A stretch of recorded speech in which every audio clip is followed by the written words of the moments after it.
low. On Tuesday, sunny, hot, and humid. Building haze on Tuesday afternoon, 98. The record's 105, not even close. Tuesday night, clear and steamy, 78. Wednesday, sunny, hot, and humid, 98 degrees Wednesday. Do that again Thursday. From the Saliga Heating and Cooling Weather Center, I'm meteorologist Dave Murray on 104.1 FM. KMOX. It is a cloudy sky and 93 degrees, and the feels like it's 93 as well downtown at the Arch. I'm Michael Calhoun, KMOX News. Traffic from the MichaelsFlooringOutlet.com Traffic Center. We've still got a couple of trouble spots on a couple of these highways. This traffic reports a service of the U.S. Air Force Band of Mid-America 4th of July concert series. The one is still out there, westbound 44, west of 141. The right lane's closed. Traffic's basically jammed back to the 270 exits, so it's starting to back up right there as you get west of 270 on westbound 44. And then the eastbound 64, I still can't tell if that was a stall or a crash, but the two left lanes are blocked. Just east of Clayton Warson, about midway between Lindbergh and McKnight, and eastbound 64. It's a solid jam at Spady because of it. Westbound 64, Kings Highway, out through Clayton Skinkers, heavy. There's some slow stuff west of Lake St. Louis Boulevard, out to Highway 70. Westbound 70, barely a slowdown on Highway K, doesn't look bad. Southbound 270, just kind of slow south of Manchester to Doherty Ferry and Big Bend through 44. Southbound 55, midway down from M toward Highway Z. You got heavy traffic. Eastbound 64, east of Route 3 over onto 5570. There are delays past 203. Heavy traffic on eastbound 70 east of the Mutual Veterans through Packers, and 64 jams 111 to 157. Next update at 520 from the MichaelsFlooringOutlet.com Traffic Center. Freedom 250. Join the U.S. Air Force Band of Mid-America July 1st through July 7th across St. Louis as we celebrate America's 250-year legacy with free concerts. No tickets required. Details at afbandtix.org. That's afbandtix.org. News, traffic, and the latest on the Redbirds. This is the Redbird Rush Hour on KMOX. Sponsored by Busey Bank. Building community with Busey Bank. Beyond the game.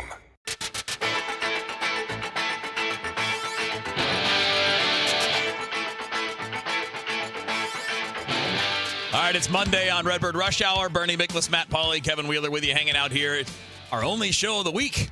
We got a lot of early games this week, and then Friday's a 3 o'clock game in Chicago. So we better make the most of this hour, boys.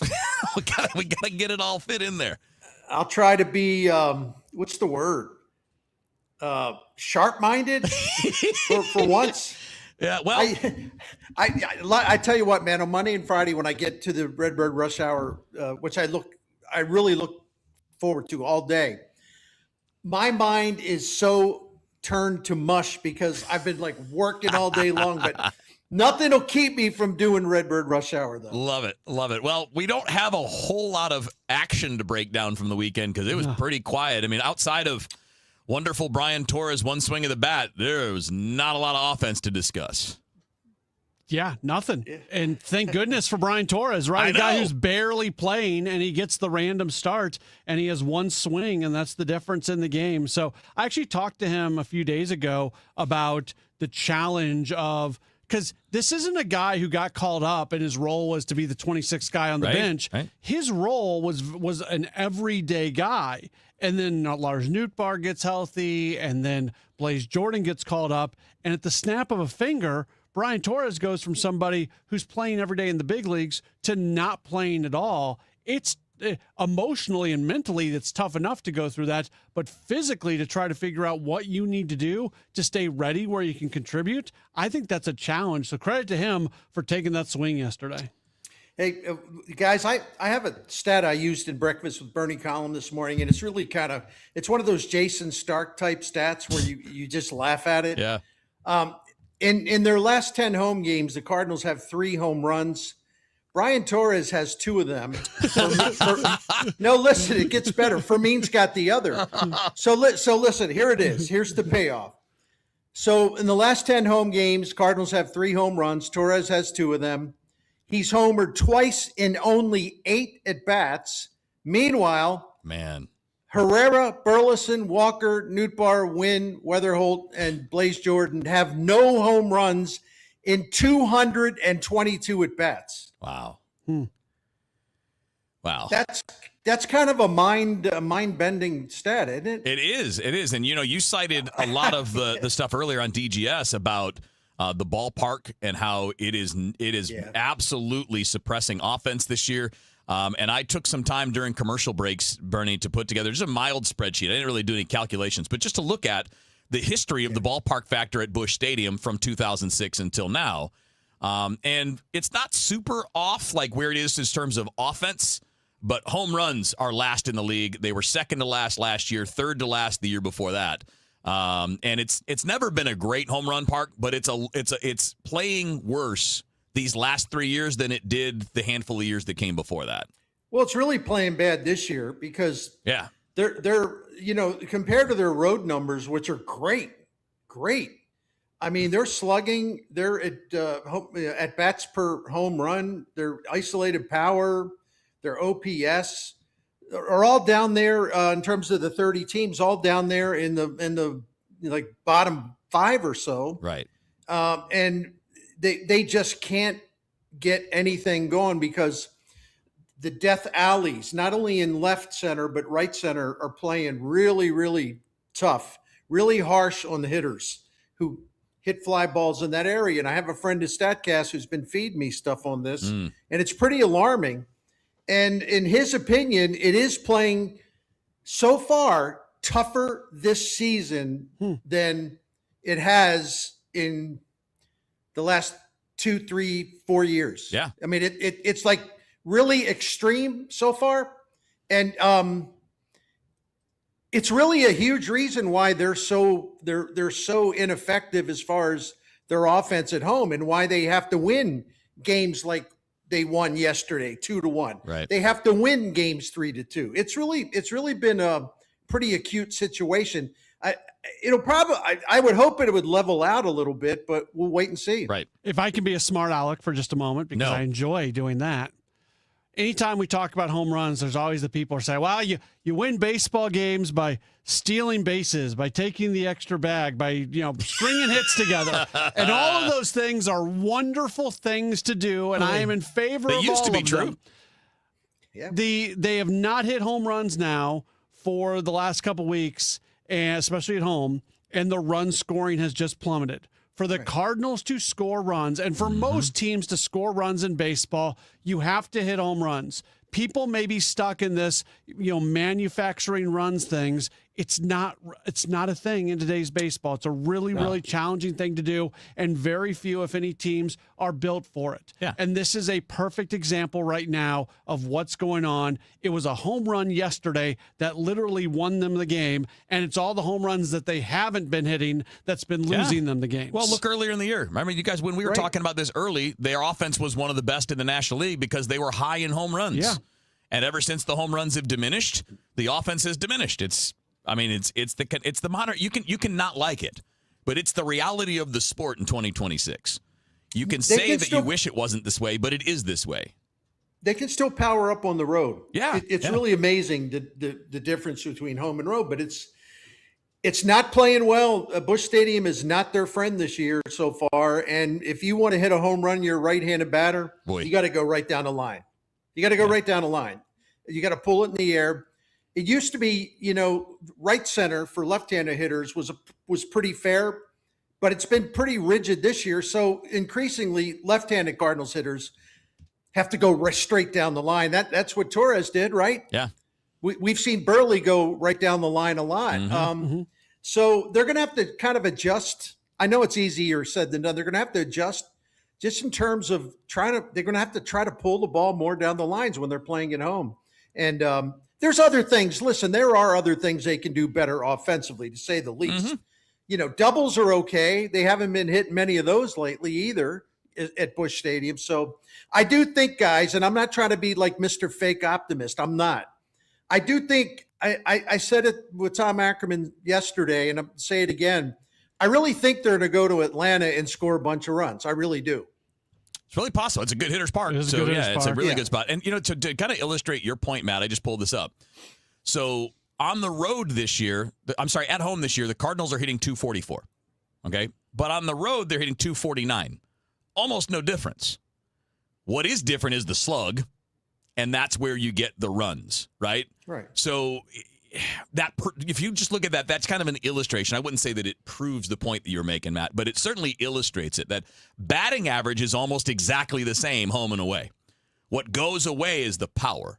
So the slug on the road is 414. For a team, that's pretty good. For a star player, that's nothing better. But for a team, that's really good. And at home, it's 374. So you're giving up 40 points of slug home and away. That's the difference in scoring runs and not. And slug is doubles, triples, home runs. Right. Yeah. And another factor in this, and listen, we can table this until, one of our upcoming segments, but we have to acknowledge this too. Part of the reason the power has waned at Busch Stadium is Jordan Walker's power has waned. Yeah, he's slid down. Yeah.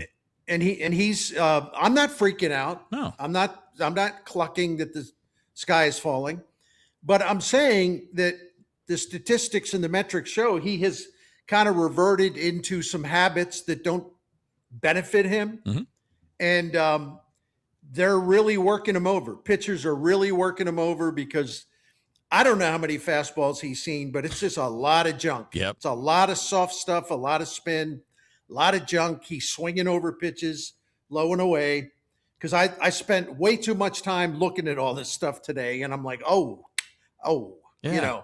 So hopefully those couple days off yesterday and today will help him. It's actually pretty remarkable. Month by month, Walker's batting average has basically stayed the same. It's gone 294, 283, 296, and this month he's hitting 292. So the batting average has not changed at all for Jordan Walker all season long. The difference is the lack of extra base hits. His last extra base hit was a home run that he hit back on June 13th, the day before he hit a double on June 12th. Yeah. Those are his last two extra base hits. Everything he's had since then has been a single, and when all you're doing is hitting singles, then all of a sudden you look at the strikeouts, and when you're striking out 1 to 2 times per game and you only have singles to go along with what you're hitting, it completely changes the impact and the profile of the hitter.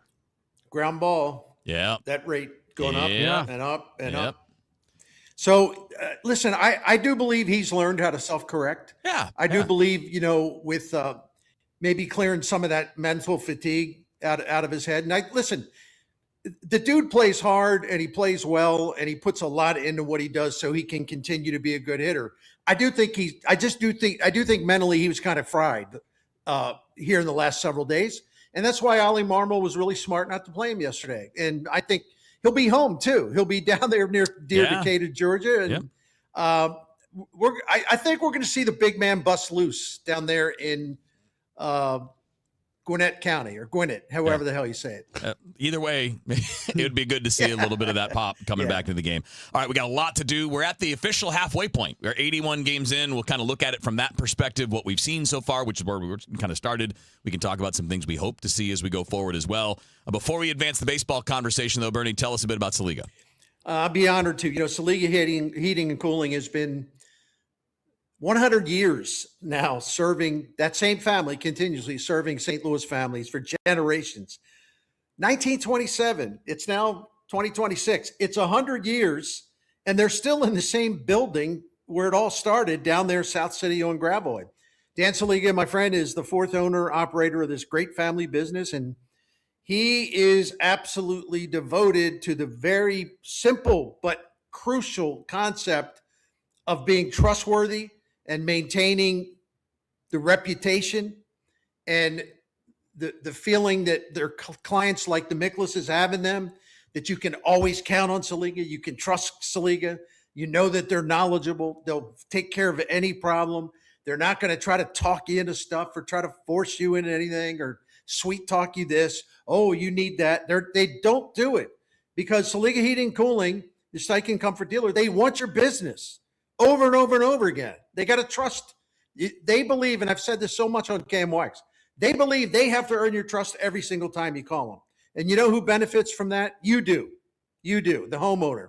So if you don't know who to call, you have a heating and cooling problem, you don't know who to call, you don't know what services Saliga has. Listen, what you do is just go to SaligaHeatingandCooling.com. Phone number's there, list of services are there, and you'll be happy that you get in touch with them. SaligaHeatingandCooling.com. Bernie Miklasz on KMOX is sponsored by Saliga Heating and Cooling, a Daikin Comfort dealer. For the last 33 years, you've discovered that at Banner Construction, we pride ourselves on quality craftsmanship. We believe the single most important decision homeowners must make when considering an exterior restoration project is who do you hire. At Banner, we provide well-engineered, meaningful, long-term solutions to transform your home into the pride of the neighborhood. Let us help you fall in love with your home all over again. Call or visit bannerconstruction.com and have a banner day. Traffic from the MichaelsFlooringOutlet.com Traffic Center. Well, they cleared those couple of problem spots we had on eastbound 64. That crash we had east of Lindbergh is cleared. Traffic still jammed, though, east of Ballas up to about Lindbergh, and then it's backed up again 170 to Big Bend. Westbound 64 slow from the Science Center out to McCausland, a little heavy. McKnight midway to Lindbergh because they were looking at that eastbound problem. It's a little heavy at Topgolf and slow. West of Lake St. Louis Boulevard out to Highway 70. South 170 delays south of Delmar around Ladue. Westbound 44, that's the other one they cleared, the one west of 141. It's still jammed west of 270 to about Bowles and slow through 141. Southbound 270, 44 to Gravel is the busiest spot. They just sent EMS crews now for a crash. Southbound 55 just before Richardson. Not a solid jam, but it's slow south of 141 down to that point, but not as bad between M and Z after that. And on the Illinois side, eastbound 70, east of the Mutual Veterans over to 64 is backed up, and 64 approaching 255 to 157. You're on the brakes. I'm Roger Brand at the MichaelsFlooringOutlet.com Traffic Center. It's time for a $98 AC tune-up. Honey, I found the one. Oh, I thought I was the one. Oh, you are, but this one's certified, background check, shows up on time, and can install all the ceiling fans. Heating, cooling, electrical, and plumbing. Trusted pros who do it right. Now, back to the Redbird Rush Hour on KMOX. Sponsored by Busey Bank. Building community with Busey Bank. Beyond the game.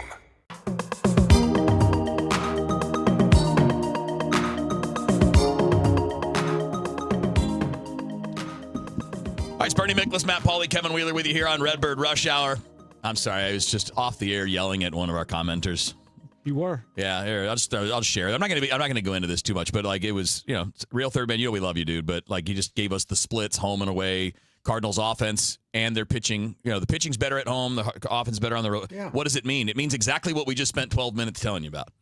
Yeah, was that supposed to be a? I mean, like we literally pushback or something. That. No, I don't think so. It's what those numbers are exactly what we were saying.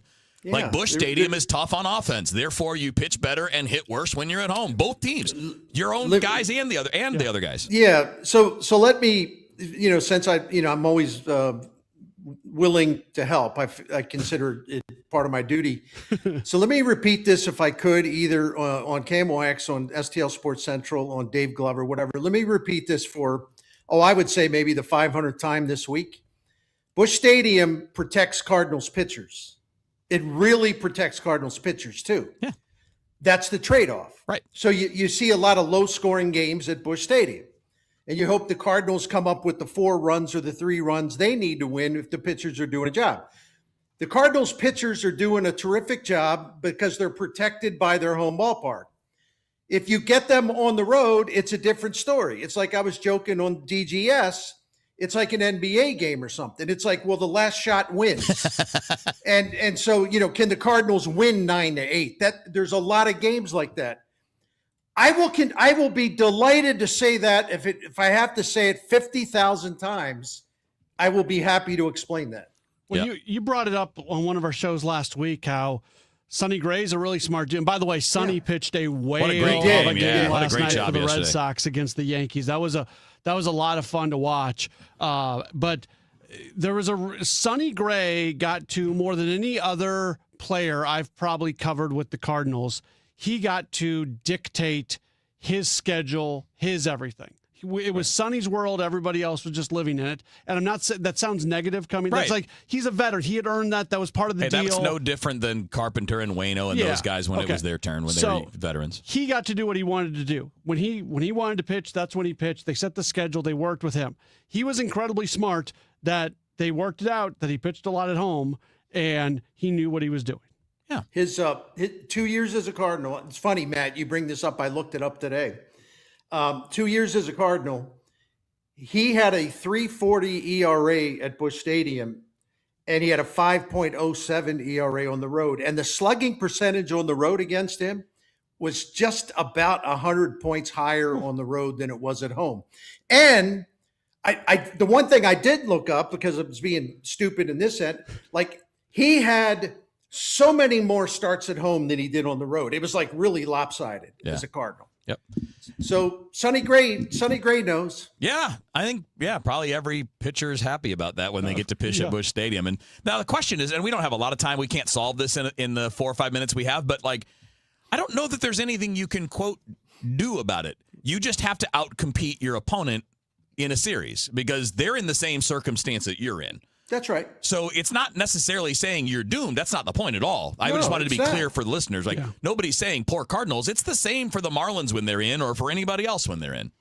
The Cardinals do have a winning record at home. Right. You know, and they have a little bit of a winning record on the road. So they're making it work to get wins. Yeah.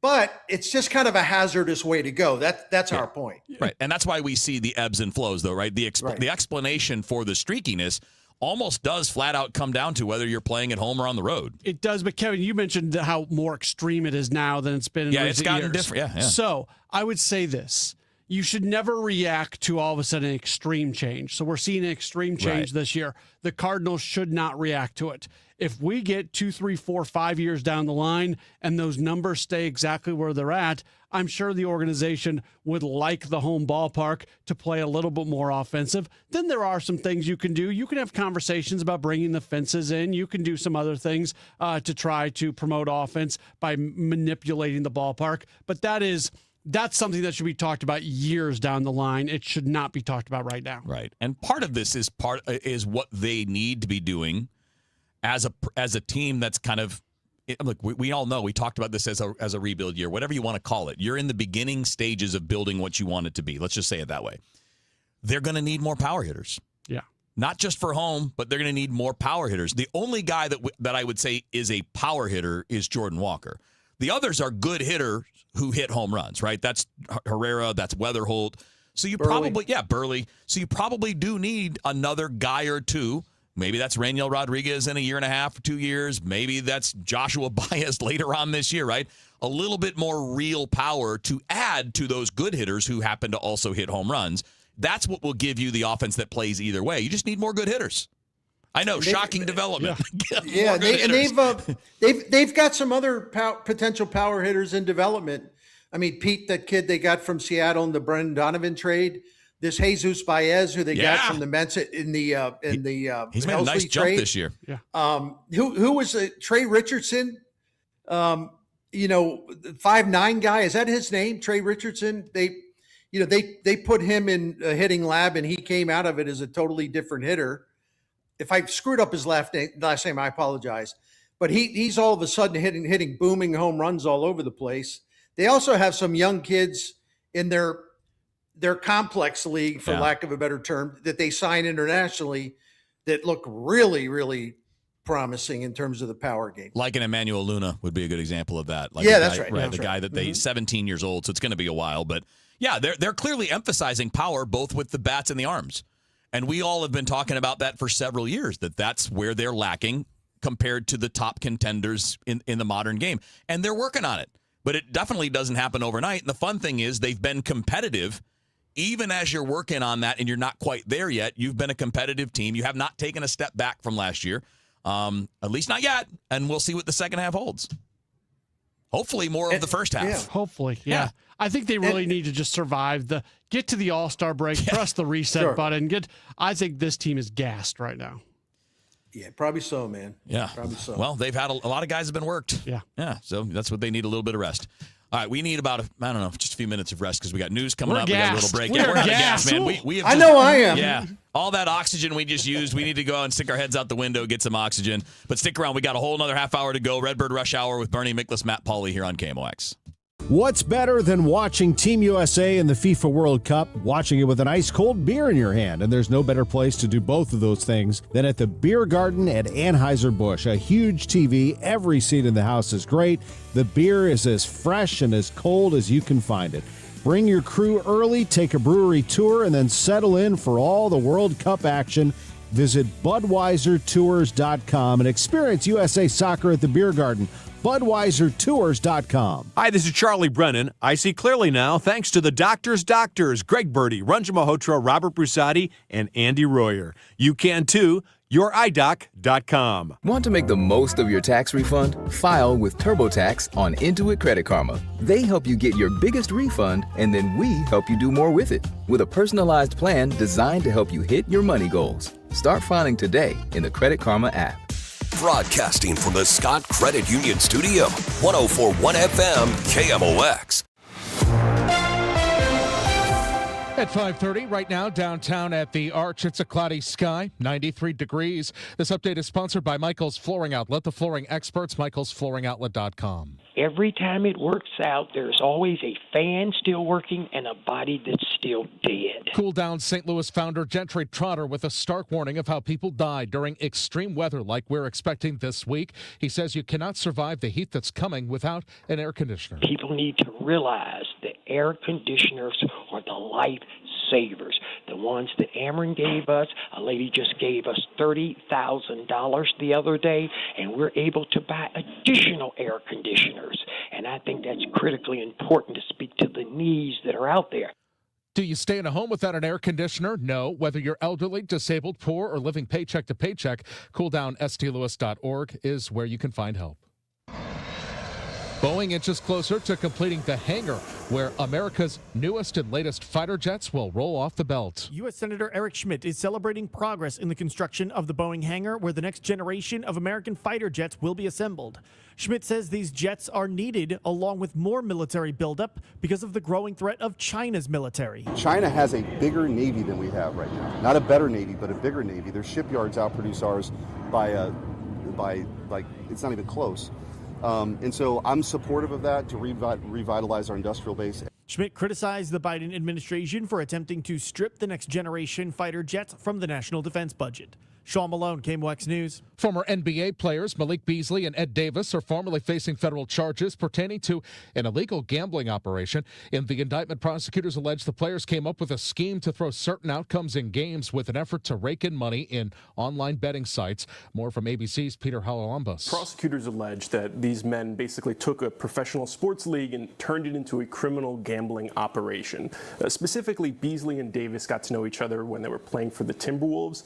When Beasley went over to the Bucks, the prosecutors allege that he basically planned to overperform or underperform in certain metrics, and he passed that information over to Davis, who then shared that with folks who would place bets through either online sportsbooks or traditional gambling operations. Illinois makes billions off of in-state gambling every year, but only a small percentage of that goes to treatment for gambling addicts.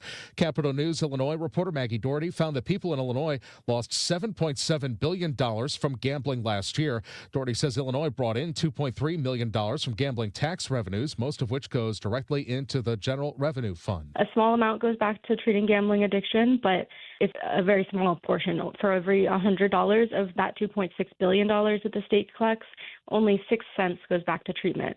And then about $4 million goes to a public awareness campaign.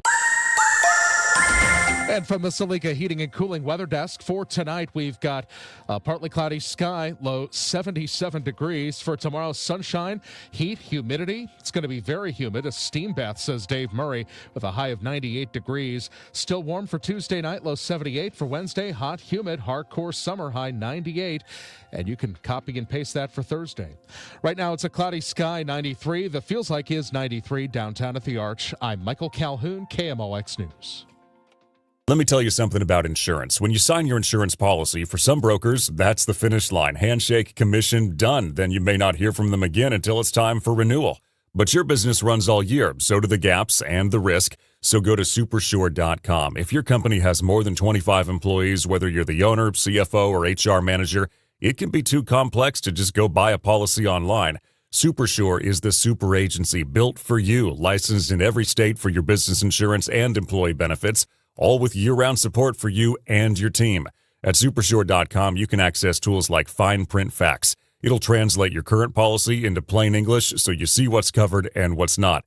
Plus a business value calculator so you can estimate what your business is worth so you know what actually needs protecting. Go to Supersure.com. One super agency, one powerful platform. All your policies in one place. Supersure.com. That's Supersure.com. Paid for by Supersure Insurance Agency, LLC, a licensed insurance agency. Walker just gave the Cardinals the lead. Home run! Mason Wynn to his feet. He throws. He got St. Louis, it's time to hit the ballpark. ATL meets STL when the Cardinals take on the Atlanta Braves at Busch Stadium, July 10th through the 12th. Plus, score great weekend giveaways, including a garage shirt and a kid's jersey. Don't miss 3 days of summer baseball, family fun, and Cardinals action. Get your tickets now at cardinals.com/promotions.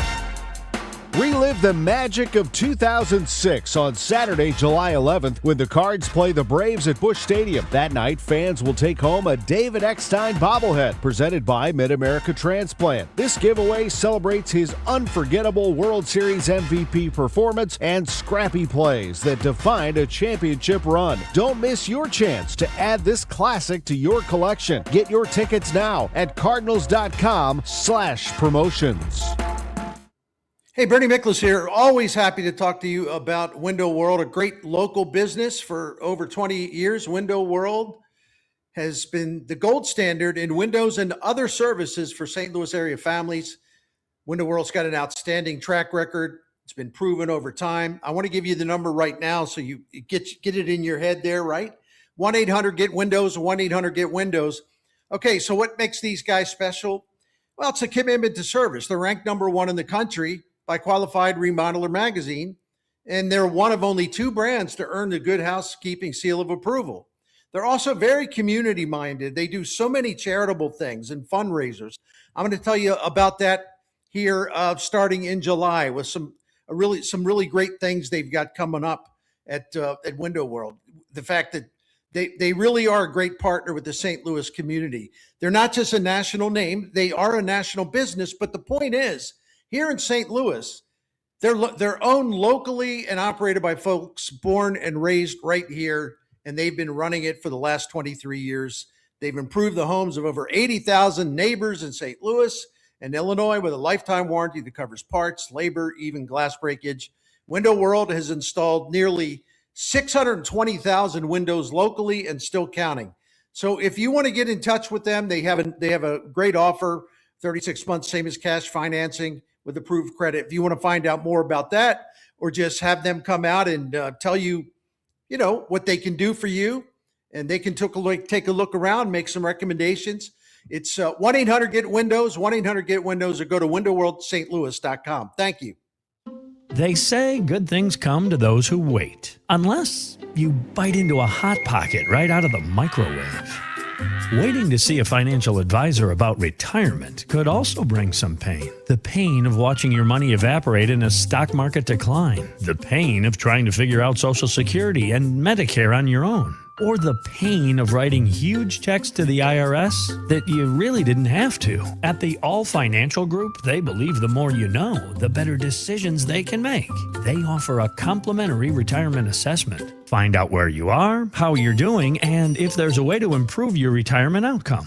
Don't wait. Call the All Financial Group today, 636-230-8824, or online at yourmoneymattersstl.com and set up your complimentary retirement review. Investment advisory products and services made available through Impact Partnership Wealth, LLC, IPW, a registered investment advisor. Insurance and annuities offered through Steve All, NPN number 153-07419. America is turning 250 this year, and Circa Sports is celebrating by offering all users in Missouri $250. For everyone in Missouri, all you have to do is deposit $250 on your Circa Sports app, then play through that deposit. Once you do, Circa Sports will reward you with $250 right in your account. This is available for everyone in Missouri, new and existing users. Celebrate 250 years and find out more at circasports.com today.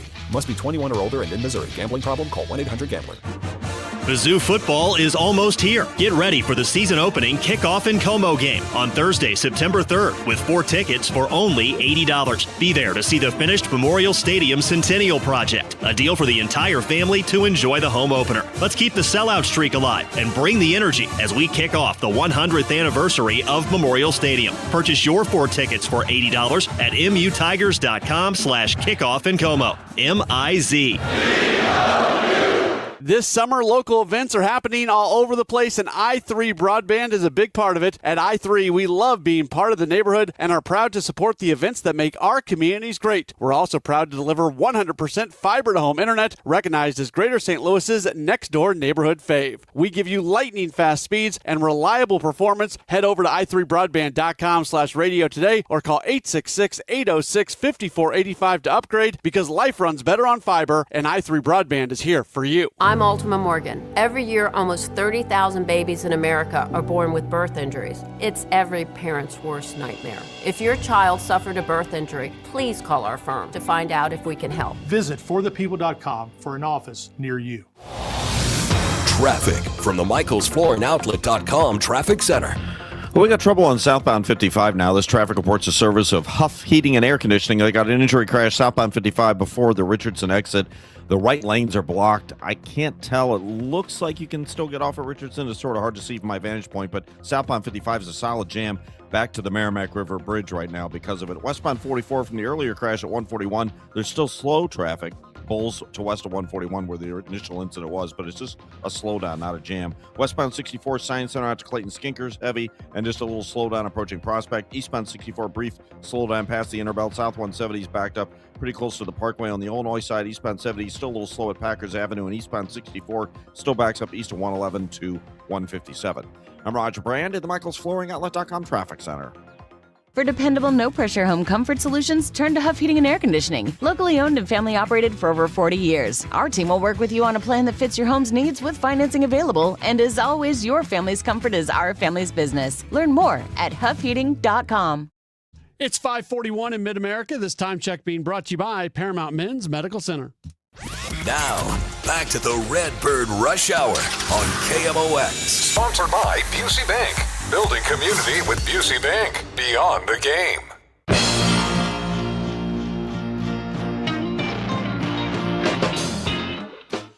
All right, Redbird Rush Hour here on KMOX. Bernie Miklasz, Matt Pauley, Kevin Wheeler with you here. So we're at that, no longer the symbolic. We're at the mathematical halfway point of the season, 81 games into the year.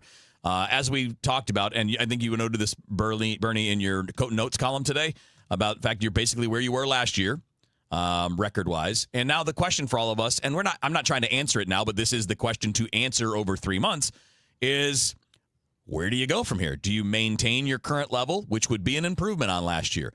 Do you improve, which would clearly be an improvement? Or do you have another fall back? And look, there's a scenario, I think, an argument for any of those things to happen the rest of the way.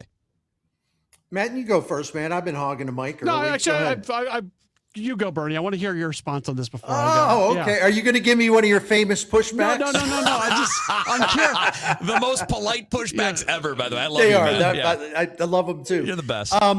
No, listen, this is simplistic or whatever, but it just starts with reversing some negative trends that have popped up. I mean, even just the basic trends, which losing, at the end, since the end of April, they got a 500 record.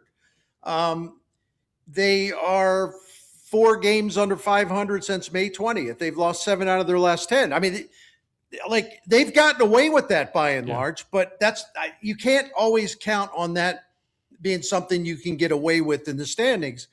But some of the other things, we have talked about ad nauseum, so I won't go into it. They got to find a way to score more runs at home. They got to find a way to limit runs on the road. That's simplistic stuff. The defense is still good. Yeah. The base running's been good. I think Chaim Bloom's, called up enough players to where he energized that offense for a while. Will the pitching hold up? Some of it is like, well, they need to do this, do that. Some of it is just, is the pitching going to be good enough to hold up and be what it's been to this point, in my view, which has been respectable. Right. I'm not saying they're great, but they've been respectable. But they don't strike people out. They don't miss bats. It's tough to count on ground balls all the time. So that's a big vulnerability. Will that vulnerability rear its proverbial ugly head?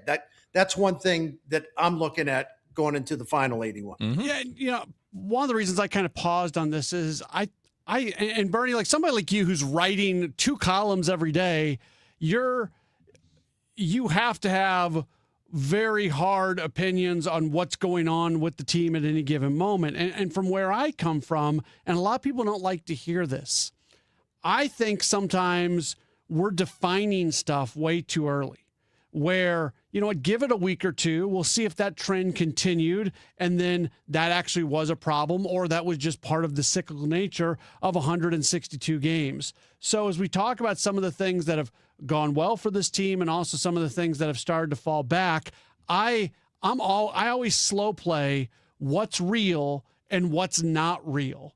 And I'm struggling with that right now, because I just watched a baseball team over 6 games at home not be able to score runs. And I watched that same baseball team for the 6 road games prior to that, the Kansas City and the Minnesota series, not be able to prevent runs. So we have gone through a period where we've seen both things happen, yet the team has an above 500 record, and they are still very much in contention for a playoff spot. So I'm like not trying to not answer a question. I still have no complete clue how to assess what's actually gone right, what hasn't gone right, things like that, if that makes any sense whatsoever. Yeah, that's fair. That's fair. And that's why I said, I didn't say that. And by the way, I know you weren't saying that I said this, but I didn't say that any of these trends that concern me are like here to stay. Right, and they're going to get worse. Right. But you got to reverse them is all I'm trying to say. Yeah, absolutely. You know, and just, it is amazing because, you know, I don't know how you do this on the road, though, when you don't strike people out. I'm talking about their pitching. Great point. Here is something that tells you all you need to know. This is the whole season long stat. Cardinals starting pitchers, for example, but the bullpen's very much the same. The Cardinals are tied for first. Their starting pitchers tied for first in the major leagues in home run rate allowed. Okay, tied for first. On the road, their home run rate allowed is 28th. Woo! So, I mean, it's just, Matt, see, that's what I'm having a hard time with. I find it difficult, guys, to believe that these extremes will continue like this. Sure. It's got to level out at some point a little bit, moderately level out some. Yeah, you know? and to some level it will, right? I mean, maybe certainly not 50-50, but I mean, I'm sure it will. But it also, like that right there, all the things we've talked about today, and I guess we'll have to finish up with this in the next segment, but all the things we've talked about today, getting back to the importance of power in Major League Baseball, power arms, power bats. If you miss bats, the ball doesn't go over the fence. When you have a lot of balls put in play, they're more likely to go over the fence. It's just that. And, you know, we've been talking about it. They're building it, but they're not there yet. And that's why it's been kind of surprising that they've been good so far. And we'll see what they do in these next 3 months. All right, stick around. We got one more segment to go. Real quick, let me tell you, if you are in the market, this stuff, look, what I'm going to tell you right now is not about what might happen or what could happen or what may be happening in the future. This is about a proven track record. If you're looking to sell your home, you want 2 things. I know I do when I'm looking to sell a home. I want the best price, and I want it to be done pretty quickly. I want the least amount of trouble I can get. That's what you get with St. Louis real estate expert Gloria Liu and Your Home Sold Guaranteed Realty. She sells homes faster and for more money than the average agent, and that's because of the proven systems that she has in place. And man, I tell you, I learned so much in a very short amount of time, just getting on the line, doing a Zoom, and having Gloria walk me through how this works. This is what we do. This is why we're good at this. This is why we can sell for a high price and why we can sell so many. And a part of that system is having thousands of buyers in waiting, a database that's just sitting there with buyers waiting for something to come on the market. Maybe your home that they're waiting to come on the market, but that's right there. And this is why she sells so many more homes than most people. I mean, they sell a home about every other day with Gloria Liu, and that is not the norm, not close to it. And part of the reason she has such success are the written guarantees. You get these guarantees, and you don't lose. You can't. So she will sell your home at a price and in a time frame acceptable to you, or Gloria will buy your home herself, or she'll sell your home at 100% of market value or pay you the difference, right? You combine those things with the proven systems, the database, there's no lose. So call Gloria Liu when you're looking to sell. 314-325-6888. That's 314-325-6888. Or visit GloriaHasTheBuyers.com. And by the way, Gloria is also trying to grow her team right now. So in addition to selling homes nonstop, she's trying to grow her team. So if you're looking to level up a career in real estate, or you know someone that is, then you can call Gloria Lou for that as well, because she's hiring right now. So if you want to work with a proven winner and being the best in the business, give Gloria a call at 314-325-6888. As always, seller and Gloria must agree on price and possession date. At Liberty Mutual, we love helping people with things like customizing car insurance, just like how we customize a song for you. Catered country tune. Liberty Mutual, saving you bucks by protecting your truck. 'Cause 30 told me to only pay for what I need. Thank you, Limu. I'll always trust in Limu with Liberty, Liberty, Liberty, Liberty. Back to school starts now. Get long-lasting battery life on the Dell XPS laptop powered by Series 3 Intel Core so you can work from anywhere. Now starting at $699 with exclusive student pricing starting at $599. Complete your setup with savings on select monitors and must-have electronics and accessories. Limited time deals and free shipping on PCs and more await you at Dell.com/deals. That's Dell.com/deals. Traffic from the MichaelsFlooringOutlet.com Traffic Center. Well, the biggest problem we have is this jam on southbound 55. They're still working this crash just before Richardson Road. It's hard for me to tell if you can get off at the exit or not. I think you can, but I'm just out of sight. I'm looking at behind an overpass at it. The right lanes are blocked, the exit lanes, as you approach Richardson, and southbound 55 is jammed just south of the Merrimack River down to that location. Westbound 44, barely a slowdown west of 141 now. Westbound 64, Hampton through Clayton Skinkers, a little bit busy. Eastbound 64, just slow with the Interbelt. South 170, slow at Brentwood. And westbound 70, TR Hughes, or just west of TR Hughes out to Howard Highway K is a little heavy. On the Illinois side, eastbound 64, just a brief delay approaching 255 toward 157. I'm Roger Brand in the MichaelsFlooringOutlet.com Traffic Center. Now, back to the Redbird Rush Hour on KMOX. Sponsored by Busey Bank. Building community with Busey Bank. Beyond the game.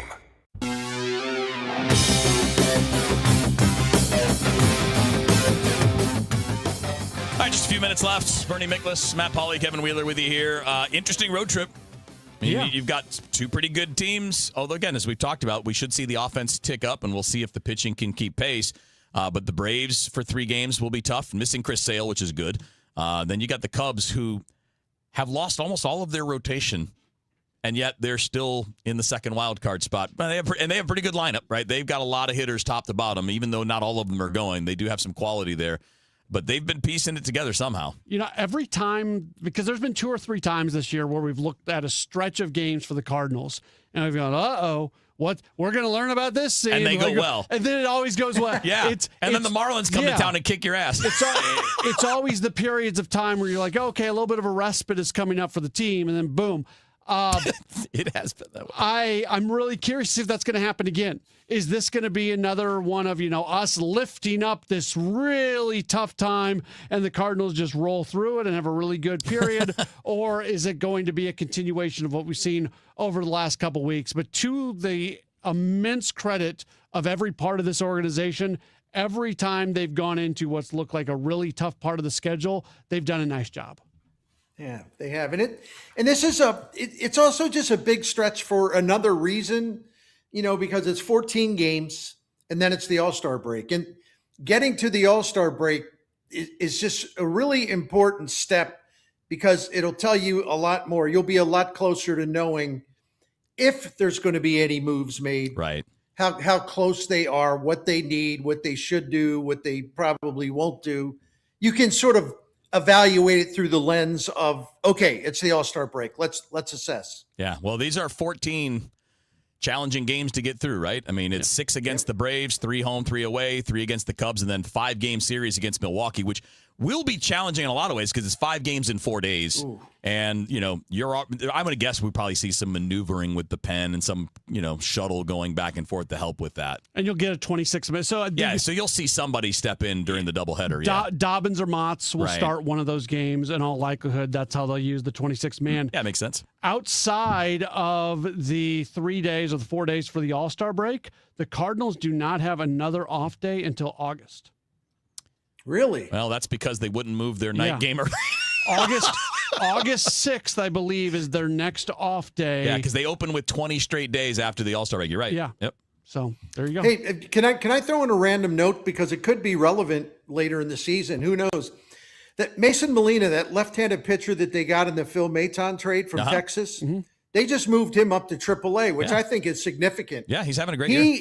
He was having a great year down there. I mean, 82 strikeouts in 69 innings. He's only allowed 5 home runs. He's got nasty, nasty stuff. I looked at his StatCast page. Pretty much nothing but red. And I know that's AA. I get it. But I'm just saying he's got a live arm with good stuff. And he doesn't walk a lot of people. It's a good start. So it's a guy to watch. Let's go. More of them. Let's bring them all. All the arms that we can get near the big leagues, we'll take them. All right, boys, that's going to be it. That's going to be our last show of the week on Redbird Rush Hour because we'll be getting into Cardinals pregame at this time for the next 3 days. And on Friday, the Cubs game is at 3. So this will probably be like, I don't know, about the end of the game right about now. So, boys, have a great night, and we'll look forward to starting this back up again on Monday. Bernie Miklasz, Matt Pauley, Kevin Wheeler with you. Redbird Rush Hour coming to a close. Sports Open Line with Matt coming up next on KMOX.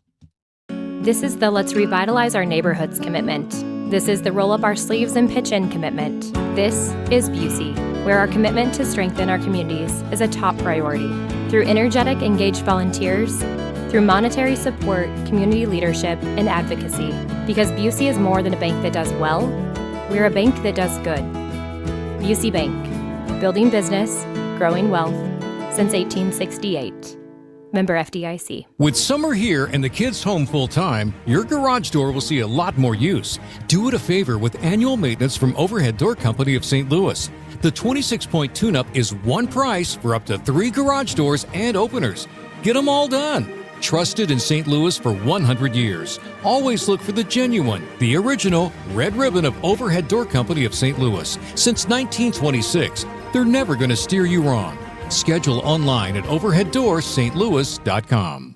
Amendment 4 on the August ballot hides some ugly facts. It would create a new minority veto power, but only for ballot issues that are citizen-led. I just say no to that. Amendment 4 permanently ends majority rule for citizen-led ballot issues. I'm a no on 4. Politicians put Amendment 4 on the ballot to severely limit citizens' constitutional power. I say no on 4. 4 is a power grab by politicians. It lets one congressional district veto reforms backed by the majority of voters statewide, giving as few as 5% of voters control over the rest of us. That's why I say no to 4. 4 would make it nearly impossible to rein in out-of-control politicians. I say heck no. 4 takes away our constitutional power we've used for over 100 years to pass reforms that politicians wouldn't. Keep majority rule and your power. Just say no to Amendment 4. It's an ugly politician power grab. Paid for by Missourians for Fair Governance. I never thought of myself as the type to settle down. Never knew where the team's next lunch was coming from. But then I met you, Easy Cater. Workplaces everywhere are saying, I do want delicious food at work. And they're ordering from beloved restaurants with Easy Cater. You were reliable. You had great options for every budget, even when marketing ops did keto again. We got through that together. With you, it's just so easy.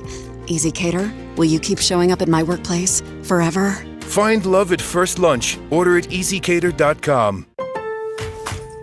Party at your place this summer? Fix things up inside and out with July 4th deals, now at Lowe's. Get up to 45% off select major appliances and save up to an additional 25% off when you bundle select major appliances. Plus, save $80 on the select Charbroil Performance Series gas grill, now $299. Our best lineup is here at Lowe's. Valid through 7/8. While supplies last, selection varies by location. See Lowe's.com for more details.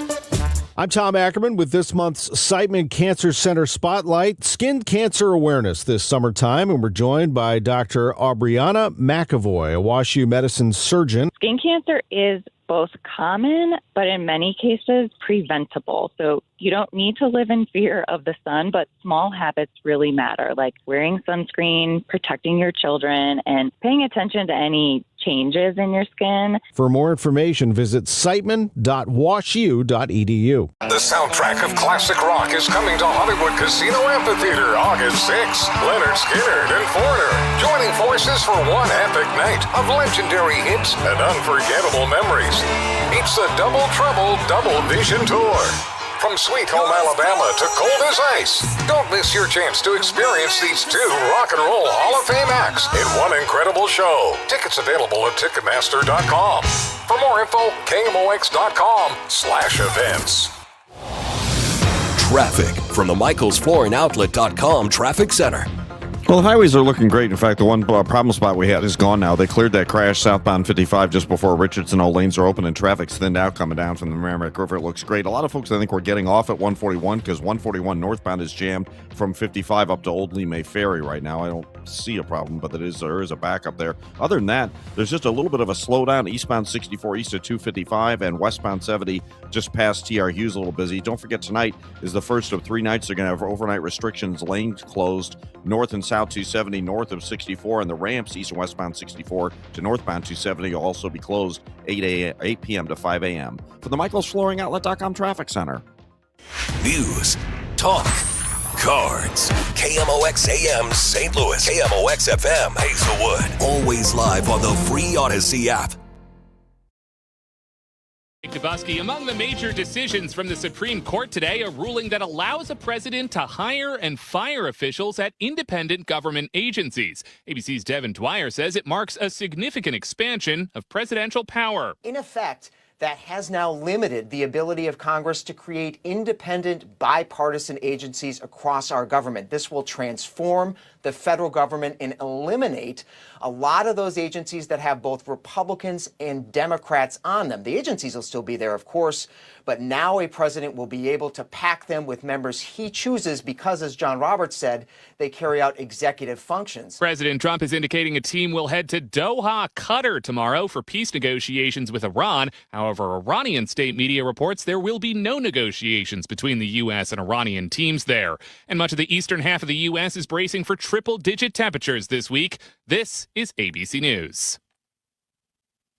We now know the date of the retrial of former South Carolina attorney Alex Murdaugh. He's facing murder charges in the deaths of his wife and son. Murdaugh will now stand trial in April after the South Carolina Supreme Court threw out his conviction earlier. For the first time since South Carolina's highest court overturned the double murder convictions of his son Paul and wife Maggie, Alex Murdaugh back in court appearing for a hearing on a retrial. Judge Deborah McCaslin setting a new trial date. I'm thinking April the 5th. Murdaugh appearing in court shackled and wearing an orange jumpsuit. His legal team requesting he be allowed unshackled and in plain clothes. ABC's Michelle Franzen. A collision today between a drone and a JetBlue flight as the plane was making its final descent into JFK Airport in New York today. The plane landed safely, and the FAA says it's investigating. Speaking of drones, federal authorities now say they've brought down around 500 of them at World Cup match sites and parties across the country. I'm Mike Dabuski, ABC News. At 6:02, it's a cloudy sky right now downtown at the Arch. We stand at 92 degrees. Could additional tornado relief come to St. Louis with the bill to fund the war in Iran? U.S. Senator Eric Schmidt said the bill to fund that conflict could be the vehicle to attach community development block grant relief funds. Is there going to be a bill where you can get Republicans and Democrats to come together on that? I'm supportive of it. I talked to the mayor about it just last week. And so we're going to work as hard as we can to get something done there. St. Louis has previously received the funds for other disasters, including over $82 million for the flood of 2022. 4 people died, another 7 injured in 4 different incidents between Saturday night and early Sunday morning, police say. Those shootings do not include the one where 1 person was shot and 2 others fired at in the area of 17th and Chestnut, prompting a postponement of the City 2 soccer game. St. Louis Police Chief Robert Tracy says despite all the proactive police work, there were a lot of shootings. This is an ongoing investigation, and we're still in the early stages. What we know so far is that 3 individuals were visiting friends at City View Apartments. The group was walking west on Chestnut when they were fired upon by a person. Tracy says a 20-year-old man is believed to have returned fire, and the chief says that person had an ankle monitoring bracelet on and gun. However, he says he was released by detectives, but says the investigation is ongoing. Maria Aquina, KMOX News. It's going to be hot, but not necessarily record-breaking territory. AccuWeather's forecasting manager, Carrie Swindenhammer, says the thermometer might not rise over 100 degrees, but when you factor in the humidity and the amount of sun sunshine we're going to see, that's where it really starts to kick into gear and reality kind of sets in. 97 for high today, but the AccuWeather real field temperatures around 107. We'll hear from Dave Murray coming up with the full forecast in just a few minutes. Boeing continues to ramp up preparations ahead of assembling the next generation of American fighter jets. The F-47 isn't airborne, let alone in production yet, but Boeing is making progress on the hangar where they will be built. U.S. Senator Eric Schmidt says this means jobs and funding coming into St. Louis for generations. The F-15 was awarded originally in the 1970s, and that work is still happening here. The F-47 will uniquely be paired with unmanned aircrafts. Schmidt couldn't say if the accompanying drones would be built here also. Sean Malone, KMOX News. KMOX might soon come under the same ownership as the Post-Dispatch. The family of companies has announced a proposed deal to buy 6 St. Louis radio stations from Odyssey, pending FCC approval. Founder David Hoffman controls more than 150 newspapers nationwide and says the radio acquisition is his first step into broadcast. 6:05, let's get you to Roger Brand and see how the drive is looking. Roger? Well, it's looking great right now, Michael. This traffic reports the service of the U.S. Air Force Band of Mid-America 4th of July concert series. The only place we have any issues is just a little backup. Well, it doesn't look as bad now. It's a slowdown northbound 141 at Old May Ferry, but interstate-wise, everything is thinned out. Just a little heads up, though, for tonight. We do have roadwork scheduled going on tonight through Wednesday night, 8 p.m. to 5 a.m. They're going to close a lane at 8, a lane at 9, and a lane at 10, so we'll have up to 3 lanes closed both directions, 270 north at 64, and between 8 p.m. and 5 a.m. they'll also have the ramps from east and westbound 64 to north 270 shut down as well, so be prepared for that beginning in a couple of hours. Eastbound 70 just a little slow right now, midway from Wright City to Forestville in that construction area. I'm Roger Brand at the Michael's Flooring Outlet.com Traffic Center. Freedom 250. Join the U.S. Air Force Band of Mid-America July 1st through July 7th across St. Louis as we celebrate America's 250-year legacy with free concerts. No tickets required. Details at afbandtix.org. That's afbandtix.org. Our summer weather pattern, no question, has settled in. Partly cloudy, warm, and humid. Evening temperatures will only fall back into the upper 80s, 77 for the warm overnight low. On Tuesday, do it again. Sunny, hot, humid, some building haze in the afternoon, 98 for the high. The record is 105 from 2012, so no record heat. But it's a bit of a beast. Tuesday night, clear and steamy, 78 degrees. Wednesday, sunny, hot, and humid, 98 degrees. Thursday, sunny, hot, and humid, 98 again. Friday, sunny, hot, and humid, though we'll start to watch for some pop afternoon thunderstorms on Friday, 95 degrees. Saturday, 4th of July, sunny, hot, and humid, with some pop thunderstorms around, so we'll keep an eye on the sky, 95 on Saturday. From the Saliga Heating and Cooling Weather Center, I'm meteorologist Dave Murray on 104.1 FM.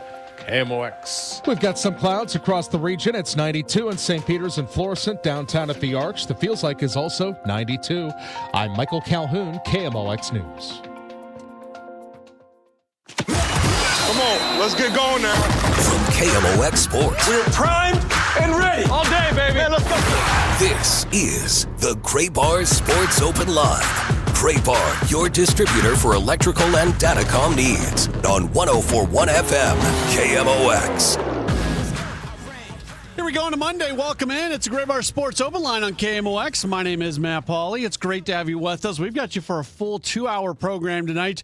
We're doing mostly baseball today. We'll do a smattering of blues later on this hour. And we've also got our community interview for the week. And that's going to be coming up later on. We're going to focus in on golf for that. But outside of that, it's a lot of baseball. It's a lot of Cardinals, even a little bit of Cardinals adjacent Angels news that we'll get to on the program today. As always, if you want to chime in, multiple ways for you to get connected. You can call or text 314-436-7900, 314-436-7900. That's how you call. That's how you text. You can tweet at me at Matt Pauley on air, MattPauley on air. And for those of you who are watching on the video stream, Facebook, Twitter, and YouTube, we welcome your comments in the chat, and we'll get to some of those as we do go along through the course. Here's what we've got coming up in about 10 minutes or so. We're going to talk with Sam Blum. He covers Major League Baseball for The Athletic. He is based in Southern California. For a while, he was the beat writer covering the Angels. Now he covers the Angels and the Dodgers and just Major League Baseball in general.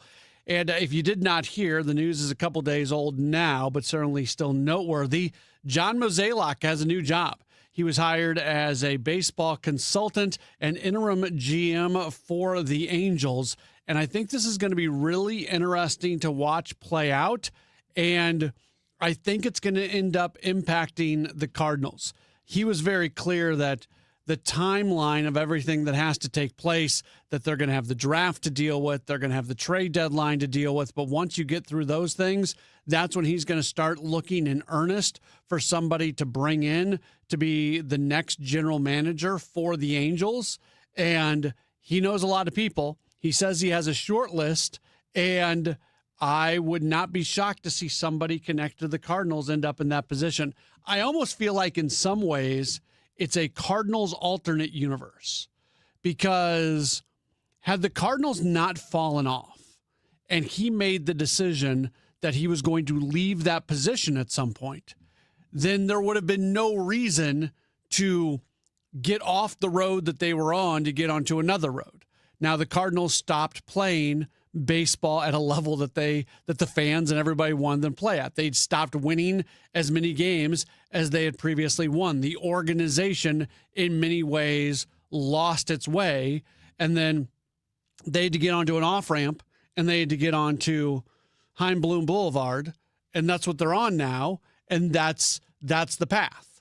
But had the Cardinals, alternate universe, if the Cardinals had not slowed down from what they were doing, then in all likelihood, somebody who was in the regime already would have probably eventually taken over for John Mozeliak. So now, in a very short-term type situation, Mo is in Anaheim, and he is going to have a very, very large voice in determining who is going to be their next general manager. And I have to think it's going to end up looking much like what it would have looked like had the Cardinals stayed within the Mo regime movie. So I think it's really interesting, and I think this is going to have Cardinal connections when all is said and done. So Sam Blum covers Major League Baseball for The Athletic. He is going to be with us coming up in less than 10 minutes now. Luke Korak, our good friend who covers the Blues for the Blues website, and also, I guess, for NHL.com is a better way to say it, and also for the Hockey News. He is going to join us at about 6:35. We'll put a wrap on the NHL amateur injury draft that took place over the weekend and the various moves that the Blues ended up making, because they did make some moves. They made some picks as well. Are the Blues better now? We'll even go back to the Jordan Kyrou trade.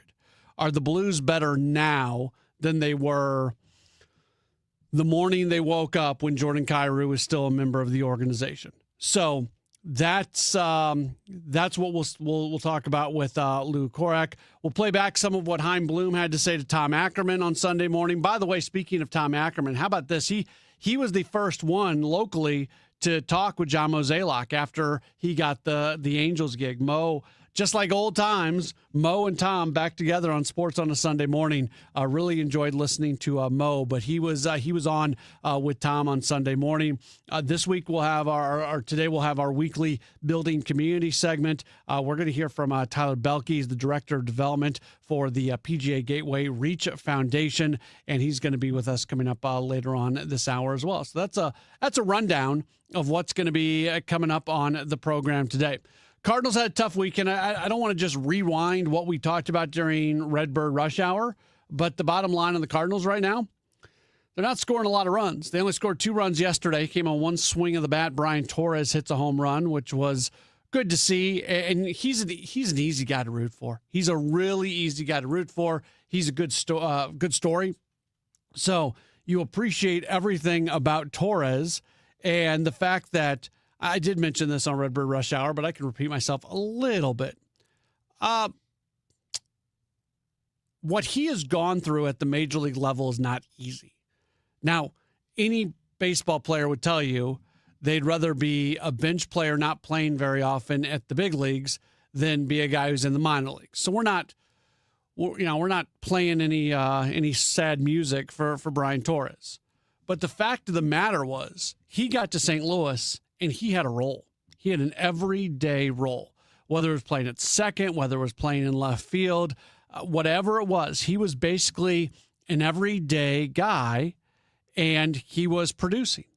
And then things end up happening. Nathan Church gets healthy. Lars Nootbaar gets healthy. Blaze Jordan gets the opportunity. And the next thing you know, Torres is basically the last guy on the roster. And right now, it would seem his spot on the roster is very tenuous because at some point in time, it's still going to be a little while because we've heard absolutely nothing about Ramon Arias going out on a rehab assignment or anything. But when they need a roster spot for a position player, right now the assumption would be that's going to be Torres, who ends up losing his job, and he's going to be back in Memphis.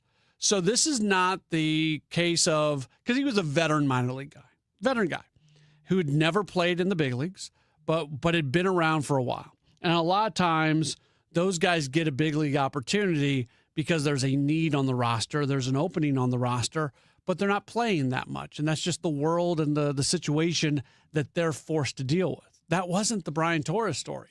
The story for him is he gets to the big leagues, he plays a ton, and then that's taken away from him. And not because he did anything wrong. He put up perfectly fine numbers during that time, but it was because other guys showed up who have more defined roles, who are going to be everyday guys. So at that point, Torres went from being a guy who's never been in the big leagues to a guy who's playing every day in the big leagues to a guy who's staying in the big leagues but he's not playing every day. And you have to figure out how to handle that from an emotional, mental standpoint, but also how to handle that from a physical standpoint. And I actually talked with him about that last week during one of the Cardinal pregame shows about just how different it is for him trying to stay ready, and the preparation for any given game is different when you are not starting on an everyday basis. We will take a break, and when we return, we're going to talk a little bit about the John Mozeliak situation, because he is once again in baseball. He is overseeing the baseball operation at least through the end of this year with the Angels, looking to bring in a new general manager there. But before they get a new GM, Mo's going to be putting his everything into the Angels. What are they going to look like moving forward? We'll talk about that with Sam Blum from The Athletic. He joins us in just a moment. You are locked into a Gray Bar Sports Open Line on KMOX.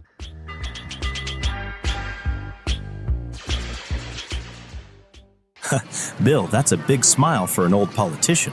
I'm thinking about our plan. It's slick enough to make a lobbyist blush. First, we hoodwink voters with Amendment 5. Tell them it's a tax cut. Once they're hooked, we decide who pays the higher taxes. So it's not a tax cut plan, and we don't get a say? Right, just swaps who pays the tax, but it does remove 3 voter-passed taxpayer constitutional protections. That lets us levy new taxes on services, increase sales taxes, and even tax home sales. And voters will no longer get to vote on tax hikes. Higher sales taxes on groceries, gas, service taxes on doctor visits, childcare, and even rent on apartments. Jeez. Taxes could exceed 20%. Sure, they figure that up to 80% of taxpayers will pay more taxes. Many, hundreds more. Seniors, they'll get hit even harder, but our big donors will cut a fat hog. The ones getting butchered by Amendment 5 are most taxpayers. I'm voting no on 5. Paid for by Missourians for fair taxation. Let me tell you something about insurance. When you sign your insurance policy, for some brokers, that's the finish line. Handshake, commission, done. Then you may not hear from them again until it's time for renewal. But your business runs all year, so do the gaps and the risk. So go to Supersure.com. If your company has more than 25 employees, whether you're the owner, CFO, or HR manager, it can be too complex to just go buy a policy online. Supersure is the super agency built for you, licensed in every state for your business insurance and employee benefits, all with year-round support for you and your team. At Supersure.com, you can access tools like fine print facts. It'll translate your current policy into plain English so you see what's covered and what's not. Plus a business value calculator so you can estimate what your business is worth so you know what actually needs protecting. Go to Supersure.com. One super agency, one powerful platform, all your policies in one place. Supersure.com. That's Supersure.com. Paid for by Supersure Insurance Agency, LLC, a licensed insurance agency. Liberty Mutual customized this song for you.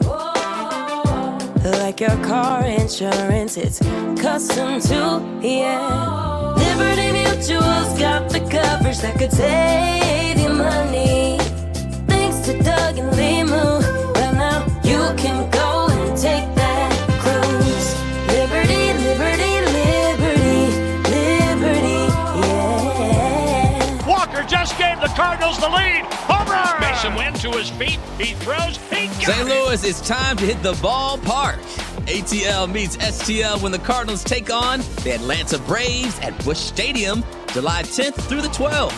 Plus, score great weekend giveaways, including a garage shirt and a kid's jersey. Don't miss 3 days of summer baseball, family fun, and Cardinals action. Get your tickets now at cardinals.com/promotions. Relive the magic of 2006 on Saturday, July 11th, when the Cards play the Braves at Busch Stadium. That night, fans will take home a David Eckstein bobblehead presented by Mid-America Transplant. This giveaway celebrates his unforgettable World Series MVP performance and scrappy plays that defined a championship run. Don't miss your chance to add this classic to your collection. Get your tickets now at cardinals.com/promotions. We are on the biggest stage in the world right now, and you know I am talking about soccer. The whole world is paying attention, and FanDuel has decided to change the game. And as you know, if you bet soccer, that sometimes your player gets subbed out, and then what happens? Your bet goes with them. Well, FanDuel says we have a better way to do it. That's not happening anymore. With FanDuel Super Sub, if your player is subbed out, your bet stays in. That's right. If your player leaves the match, your bet continues with the substitute. So you are still in it until the final whistle. Just go to FanDuel.com/Missouri to get started now. I've been telling you about this app for many, many months. I love using it. It's easy to use. All the information you need is right there. FanDuel.com/Missouri. Let there be goals this summer on FanDuel. Must be 21 or over and present in Missouri. Gambling problem? Call 1-800-GAMBLER. Retirement. Exciting in one way, scary in others. How do you find the financial advisor that covers all the bases? Join Greg Ayler Saturdays at 1 on Fire Your Financial Advisor. Proudly serving St. Louis for over 100 years. KMOX, the voice of St. Louis. It's a Gray Bar Sports Open Line right here on KMOX. My name is Matt Pauley. Great to have you with us. There was some news out of Southern California on Friday that caught a lot of Cardinals fans off guard.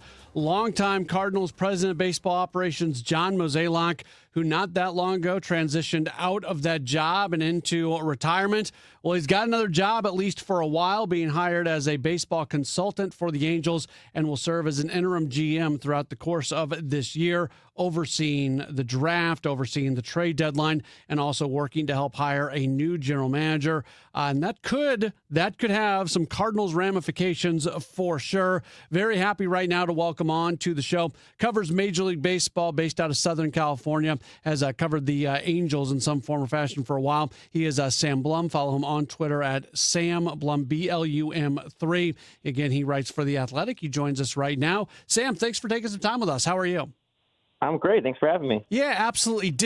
How surprised were you by this whole thing going down? Did you have any idea that something like this might break on Friday? No, I mean, I don't. Nobody really broke. The Angels broke this themselves. I saw the email and I had to read it over 4 times. I was like, oh, what? And it was an hour before first pitch too, which is surprising in and of itself. But classic Friday night news dump. I know you guys are more interested on the Mozeliak side, but obviously Perry Manassian just is in his 6th season, not really succeeding in the role very much, and so in that sense it wasn't surprising. But I think the Angels wanted to get this move made before the trade deadline, before the draft, kind of before a lot of these really big decisions are made, and I don't think they really trusted Perry to do that. And now you have someone in here who's done it with some success, quite a lot of success over his tenure in St. Louis. Reading what you've written and what some of your other colleagues who cover this team have written, it feels like Mo was almost a breath of fresh air in some of the things he's been saying in his press conference and other media availabilities. Am I framing that in a correct way? I think you're absolutely on the money with that, and it doesn't take a lot, right? It's not a if you've been around the Angels now as I have the last 6 seasons, you kind of heard I almost call it like gaslighting. I call it like a grift. Like it's always selling people on an idea that when you watch the games, they're just not really there. It's not really what you're watching. Like it's a bad product, and it has been for a long time. And so it was nice to kind of hear somebody come in who didn't really sound super terrified of getting fired by Artie Moreno. It just kind of sounded like, okay, this is what my charge is here, and if I'm able to do it, great, and we'll see what happens. Like he seemed more independent of, kind of the apparatus that's been in place with Anaheim for so long. And I think, listen, I know that there are criticisms of Mozeliak in St. Louis, especially towards the end of his tenure, but this is a guy who I think, regardless of the way things played out at the end of his time there, is a step up in Anaheim. And this is a fan base that's kind of willing to grasp on anything that seems like a positive, that seems like a plan, that seems like, competency. And he kind of represents a lot of those things. And we'll see where it takes the Angels. There's a lot of questions about, his autonomy with Artie Moreno and, what he'll be able to do in terms of his spending, how long he'll actually be in this role for. But for now, I think it's a good first step. He won the press conference, and now he's actually got to do the job. I had to laugh because one of his quotes was basically said, Artie acts like a fan sometimes, and you got to be able to go make tough decisions. That's a paraphrase, but that's essentially what he said. And to what you just said, a guy who is really worried about holding on to his job probably doesn't say that, but Mo's in a situation where if they take this job away from him tomorrow, it really doesn't matter. Yeah, and that's I almost kind of hearing him sit there and talk about it. I was like, oh wow, this is new. I mean, it's because everybody lives in fear of Moreno. I mean, that is the one constant that you kind of get here. It's walking on eggshells in every form or fashion. And be it on the baseball field or be it in the courtroom. I mean, the whole trial with the whole Skaggs trial was just a weird situation to watch that play out. And so this is different. This is new, and I think for everybody who supports the Angels, everybody's kind of watching and tentatively optimistic for what he can do. And like I said, there are criticisms of Mozeliak. He's not a savior. He's not perfect, but it is something, and that's been.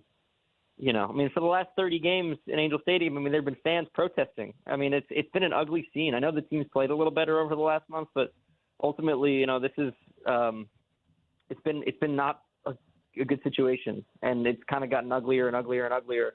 And I think, to Molly Jolly, the Angels president's credit, her in this new role for her, I think she recognized that, and hopefully everybody kind of understands that this isn't just about winning a press conference. This is about actually enabling the people that they're hiring and Mozeliak to really come in and do a better job than Perry was able to do.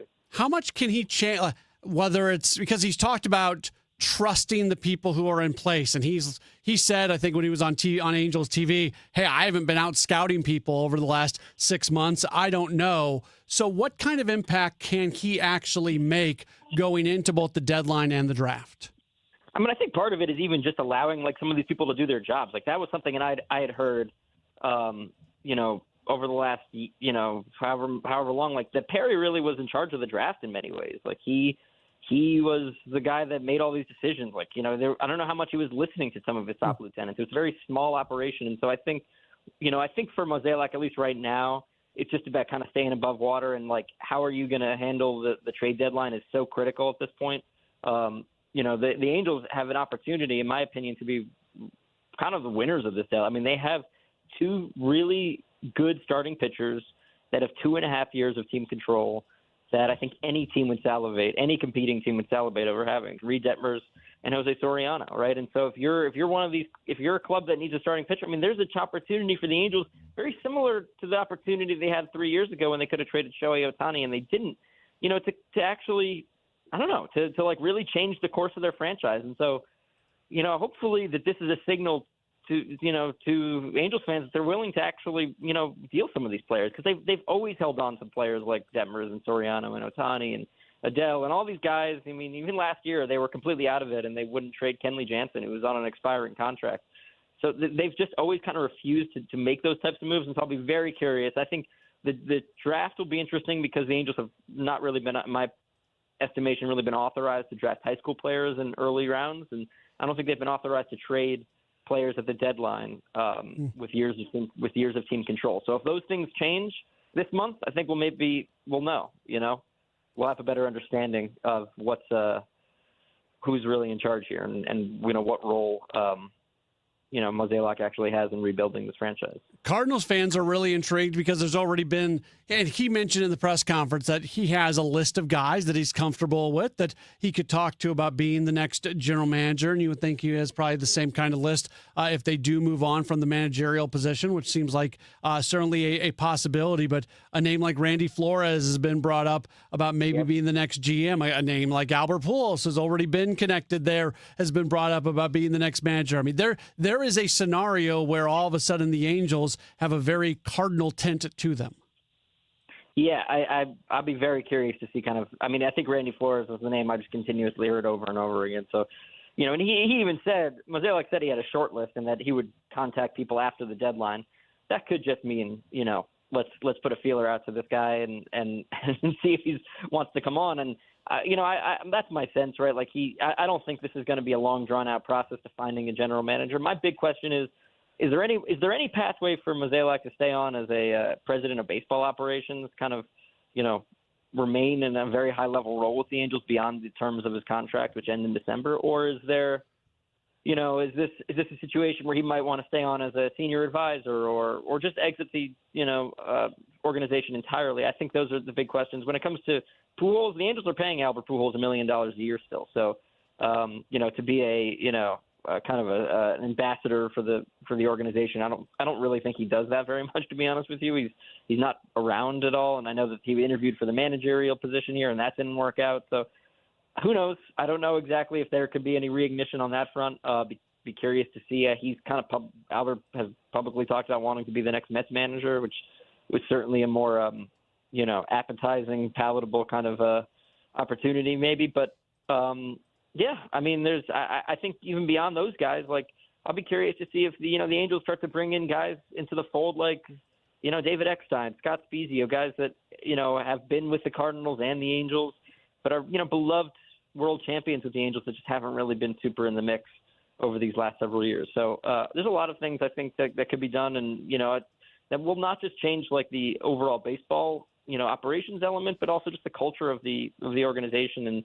And that's something that someone in his position can really manufacture, and I'll be curious to see how he does it. It's going to be fascinating for sure, and I think a lot of people in St. Louis are going to be keeping an eye for sure on what's going on. Sam, I know it's been busy for you. Thanks so much for taking time. We always encourage people to read the great coverage in The Athletic of Major League Baseball. We still miss Katie Wu here in St. Louis very, very much. But we thank you for your time, and hopefully we can chat again down the line.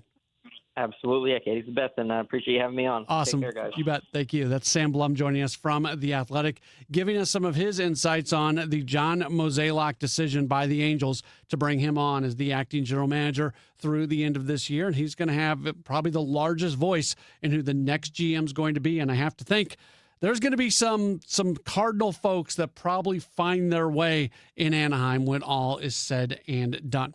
Let's take a break. When we come back, we are going to shift gears. We'll talk Blues hockey with Luke Korak coming out of the draft weekend. We'll do that next here on KMOX.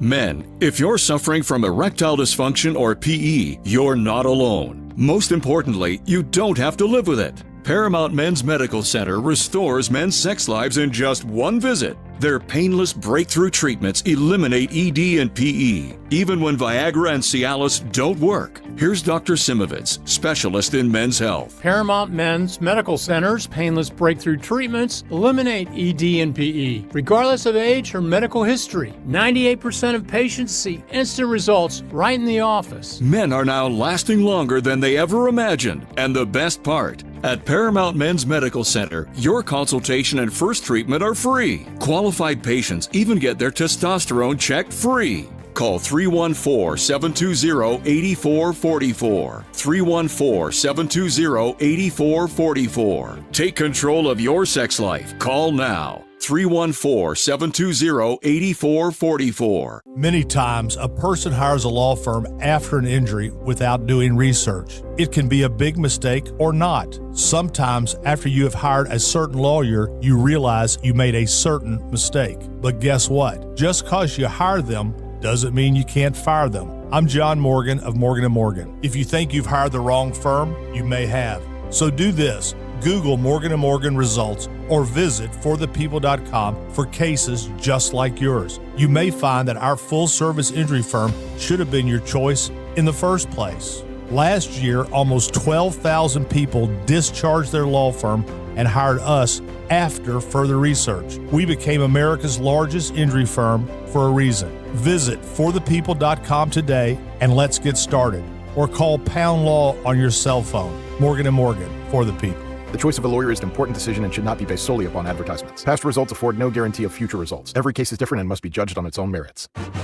Mizzou football is almost here. Get ready for the season opening kickoff and Como game on Thursday, September 3rd, with 4 tickets for only $80. Be there to see the finished Memorial Stadium Centennial Project, a deal for the entire family to enjoy the home opener. Let's keep the sellout streak alive and bring the energy as we kick off the 100th anniversary of Memorial Stadium. Purchase your 4 tickets for $80 at mutigers.com/kickoff in Como. MIZ. From the FIFA World Cup to competitive business environments, grand ambitions lead to game-changing achievements. At Bank of America, we're there to support businesses at every step, providing insights and expertise to help you gain an edge. He shoots, he scores! What would you like the power to do? Explore winning business solutions at BofA.com/gamechangers. Bank of America, official bank of the FIFA World Cup 2026. Veterans and active duty service members, when your call to service ends, your mission doesn't have to. Go from GI to IT in just a few months at My Computer Career. Prepare for a high-demand career in cybersecurity, protecting people, systems, and institutions from real cyber threats. Cyber warriors are needed now. Will you answer the call? Go to mycomputercareer.edu/CWP to learn more. That's mycomputercareer.edu/CWP, an elite CompTIA certification partner. VA education benefits are available to those who qualify. At Liberty Mutual, we love helping people with things like customizing car insurance, just like how we customize a song for you. Catered country tune. Liberty Mutual, saving you bucks by protecting your truck. 'Cause 30 told me to only pay for what I need. Thank you, Limu. I'll always trust in Limu with Liberty, Liberty, Liberty, Liberty. Glover here for my friends at Cantor Injury Law. Cantor is local, and we're here doing the work every day. We're right here in St. Louis, and we're ready to fight for you. CantorInjuryLaw.com or call 314-628-9999. The choice of a lawyer is an important decision and should not be solely based on advertisements. For all station contest rules, go to KMOX.com/rules. Get inside your Redbirds in the 2026 season every Tuesday at noon. It's All Access with Cardinals manager Ollie Marmol on your voice of the Cardinals, KMOX. It's a Great Bar Sports Open Line right here on KMOX. My name's Matt Pauley. We'll get back into baseball coming up in just a bit, but it is a big weekend for the St. Louis Blues as the NHL draft was taking place. The Blues were very, very active beyond just making picks. They also pulled off some trades, and we're very happy to welcome back onto the show. Covers the Blues for NHL.com and also working for the Hockey News. He is Lou Korak. You follow him on Twitter at LKorak10. Lou, thanks for taking some time with us. How was draft weekend for you?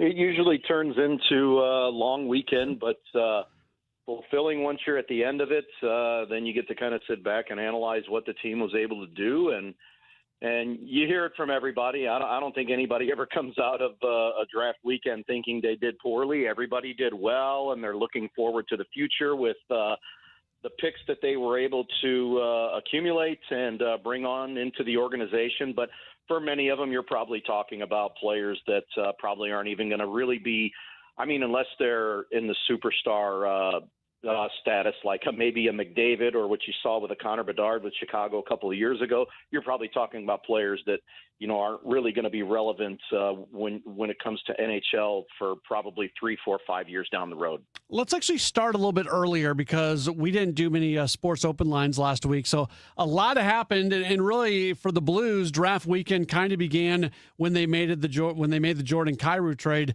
as he goes over to Washington, and then that led to some other things during the draft. But what was your initial reaction to that? Because Kyrou has been one of the faces of the franchise, albeit somewhat underperforming, but all of a sudden a guy who you weren't sure was going to have an exit from St. Louis was gone.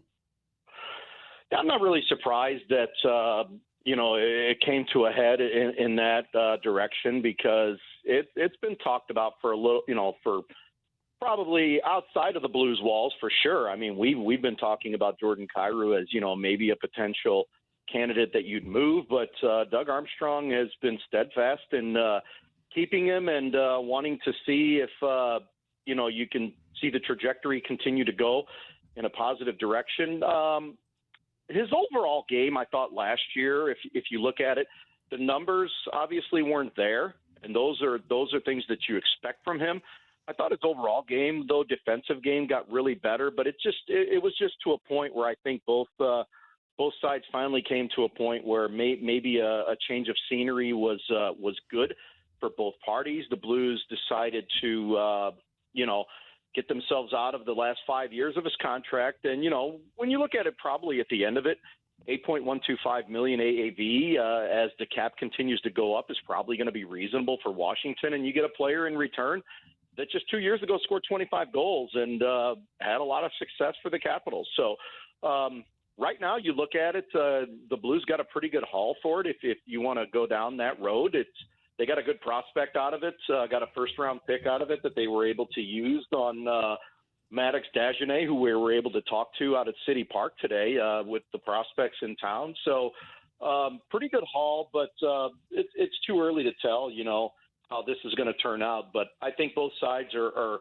pleased with what they were able to get. The Caps feel like, they're able to get a guy that, not too long ago here was strung together 330-goal years. And it just didn't work out, Matt. It just didn't work out here in St. Louis. And I think when all was said and done, this was the resolution that this was going to come to, and the Blues are just going to turn in a different direction. That was just the first domino. A bunch more dominoes ended up falling, and they really wanted to make a splash with all the draft capital that they had. They ended up being able to acquire Mason McTavish by using a couple of those picks to pull off that trade. Did you like that move, and how much better do you think McTavish can make the Blues? Well, I think he's a player that's going to come in with something to prove, obviously. When you talk about a guy, also another one who, the numbers were a little bit down for a player that's a third overall pick. Maybe fell out of place with Joel Quenneville there a little bit. Got scratched in the playoffs, quite frankly, when they played against the Vegas Golden Knights, and got scratched 3 times in the playoffs. So I think that was another one where the player, it was probably in the best interest of the Ducks to, look in a different direction and maybe move on from the player. And the Blues are taking a chance on a kid, but I think that the way you look at it is he's 23 years old. You'd like to think that he's still on the upside, a guy that can, he's versatile for you, is abrasive, doesn't mind getting and going to the net. Winning board battles. Jim Montgomery likes those kinds of players, and a guy that really thrives when he's able to do those things. He's able to put the puck in the net. So I know the going consensus is maybe defensively that he is not as strong, but you get him in a new system. Now, whether he plays wing or whether he plays center, that's yet to be seen. And I think you can say the same thing for Connor McMichael, who they got from Washington. They've got some good young players here in the system that if you feel like you can work them into with your coaching staff, that you're going to bring out the best in these players. I think this is a player that they've had their eye on for some time. I know I wrote last year about if the Blues were going to make another offer sheet splash, Mason McTavish was certainly available for an offer sheet before he signed a 6-year contract that pays him $7 million AAV. So you're taking a risk on that note, but the Blues feel like it's a risk that was worth taking. I didn't think that he was going to cost them 2 first-round picks. The initial ask, a lot of the reports out there were a first-rounder and a prospect, so maybe the Blues didn't want to part with a prospect and felt like, like you said earlier, they had the draft capital. If you throw in that 29th pick, you can make the deal work, and Anaheim was able to get a player that they wanted at number 15. So right now it's a win-win for both sides, and we'll just see, again, how that one progresses like any other trade that you make. The other move they make, they get Brandon Carlo, a defenseman from the Toronto Maple Leafs, who he's only 29, but he's played a long time in the NHL. He's going into his 11th season, a guy that Toronto paid a lot for at the 2025 trade deadline. They were able to get him for just a couple second-day picks in the draft, and it seems like, if nothing else, it's a guy who comes in and maybe stabilizes that blue line a little bit. Yeah, it just gives you some insurance, obviously, with a lot of young guys in the stable there. When you're talking about guys like Lindstein, who hasn't played a full year, we don't know whether Juracek is going to be able to make this roster on opening night. We just don't know that yet. And you're also talking about Logan Mailloux, too, who, quite frankly, last year was his first full year. So you throw a guy in there with Parayko, with Broberg, and with Fowler. Now you're talking about 4 experienced guys that you can blend in and mix in with some of your younger guys. And also, I should include Tyler Tucker in that group, along with Matthew Kessel, who is an RFA. We don't know what's going to happen there either. I mean, I think Theo Lindstein's going to kind of be a wild card in all this, along with Juracek. But I think having Carlo, you're only tied to him for one more year. Like you said, veteran, experienced guy who's been there and done that, played a lot of hockey. I can always tell you what, Matt, I can always remember he's the guy that was on the ice with Torrey Krug when Carl Gunnarsson scored that overtime goal that got that series tied in the Stanley Cup final. And I remember the national broadcast panned to Brandon Carlo in that situation, and you can just see the dejection on his face. So he was a big part of that Boston team that faced the Blues in the Stanley Cup final back in 2019. Also, there's familiarity there with Jim Montgomery. He played for him in Boston for 3 years. Jim Montgomery trusts him, so they know who they're getting in that regard. They're not asking him to come in here and be this offensive defenseman. They just want him to come in and be a stabilizer and be able to kill and break up plays, and they feel like that's what they're getting. Finally, and we're talking right now with Luke Korak, who does a great job covering the Blues. As we actually get to the picks, and they end up with 2 first-round selections, they take a college guy in Tynan Lawrence. He is a forward who plays at BU, and then a guy you mentioned a few moments ago in Maddox. I believe I'm saying his name correctly. Dajane he's coming in. What did you think of what they were able to get between the number 11 and number 16 pick in the draft? I think Lawrence was always a guy that was probably in that mix of guys that they were looking at, and Doug Armstrong called him a dog on a bone. And they like guys, obviously, that have that 200-foot game potential, and they believe that's what they have in that pick there. And not really surprised that that's a guy that they went with, but I thought maybe they might go in a little bit of a different direction with the 16 pick. I thought Dagenet was going to be somewhere, and you can take mock drafts, as well as I do. You can take those with a grain of salt. I mean, everybody's just kind of guessing as to where guys are going to go, but I know a lot of the prognosticators had him going in the low to mid-20s. So if you want to call and say that the Blues maybe took him at a stretch, I don't think so. I mean, I was able to finally watch some clips on this guy. I mean, he wasn't somebody that I maybe had projected around that spot, but he's big, he's strong, he's physical. I mean, he stands 6'4". He's going to put on some more weight, and he was talking about that today. But a guy, again, that's not afraid to mix it up, doesn't care whether he plays down the middle or he plays on the wing. He's just a guy that's going to play, and he said it today, I'm going to play wherever they need me. So this is a kid, obviously, that was on their radar. Doug Armstrong always talks about they have players in blocks, and he was in their block. He was there for them to take, and they were pleased with what they got. Final question for Luke Korak. They make 7 more selections between rounds 3 and 7. We don't have time to break down each one of these guys, but is there somebody that they picked up in that grouping that really jumped off the page for you? The kid that they got in the 7th round, I think he was one that was his name is Colin Fitzgerald. That's the one. Yeah. Yes, I was just looking up. Fitzgerald was the kid. I think there were a lot of people that had him going higher than where he was initially placed, but I don't know if he finished with the kind of year that a lot of people thought that he could finish in, but they feel like that this could be a diamond in the rough pick for them. But again, you just never know when you start getting into guys that you're taking in the 4th, 5th, 6th, 7th rounds. You just never know how the trajectory is going to go for these guys. But that's a kid that I would keep an eye on. I mean, he played. I wish I was able to ask him today because he played with Christian Fisher last year with the Sioux Greyhounds, and we were able to talk to Fisher today and just to kind of get the skinny on this kid. But that seems to be the one that could be one of those picks that could be one that you can call a real good value pick down the line. But again, it's just all how these guys progress, and we'll see where they wind up. Luke Korak is awesome. He covers the Blues for NHL.com, also does stuff for the Hockey News. Luke, thank you so much for taking some time with us today. And it's going to be hockey season before we know it. I'm sure we'll be talking to you a whole bunch then.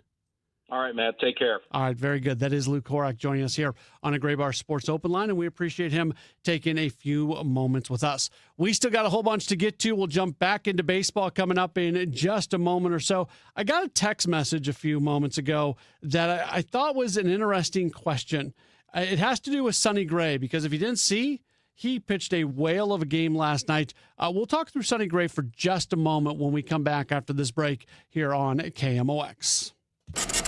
You feel it every time you check out. Prices up, paychecks stretched, families squeezed. That's why Ann Wagner's fighting to get government off your back and out of your way.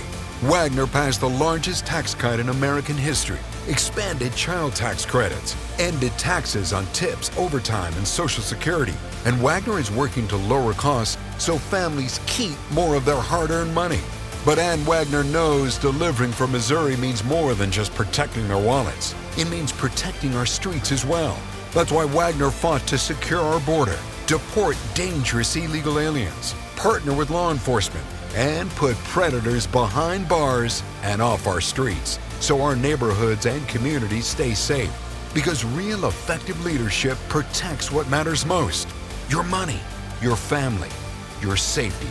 Ann Wagner for Congress. I'm Ann Wagner, and I approve this message. Paid for by Ann Wagner for Congress. Seeing more bees, wasps, or hornets around your home? Carpenter bees can damage wood structures, and wasps and hornets often hide nests inside walls. Don't risk getting stung. Let Rottler Pest Solutions protect your home and family. Call Rottler today or visit Rottler.com.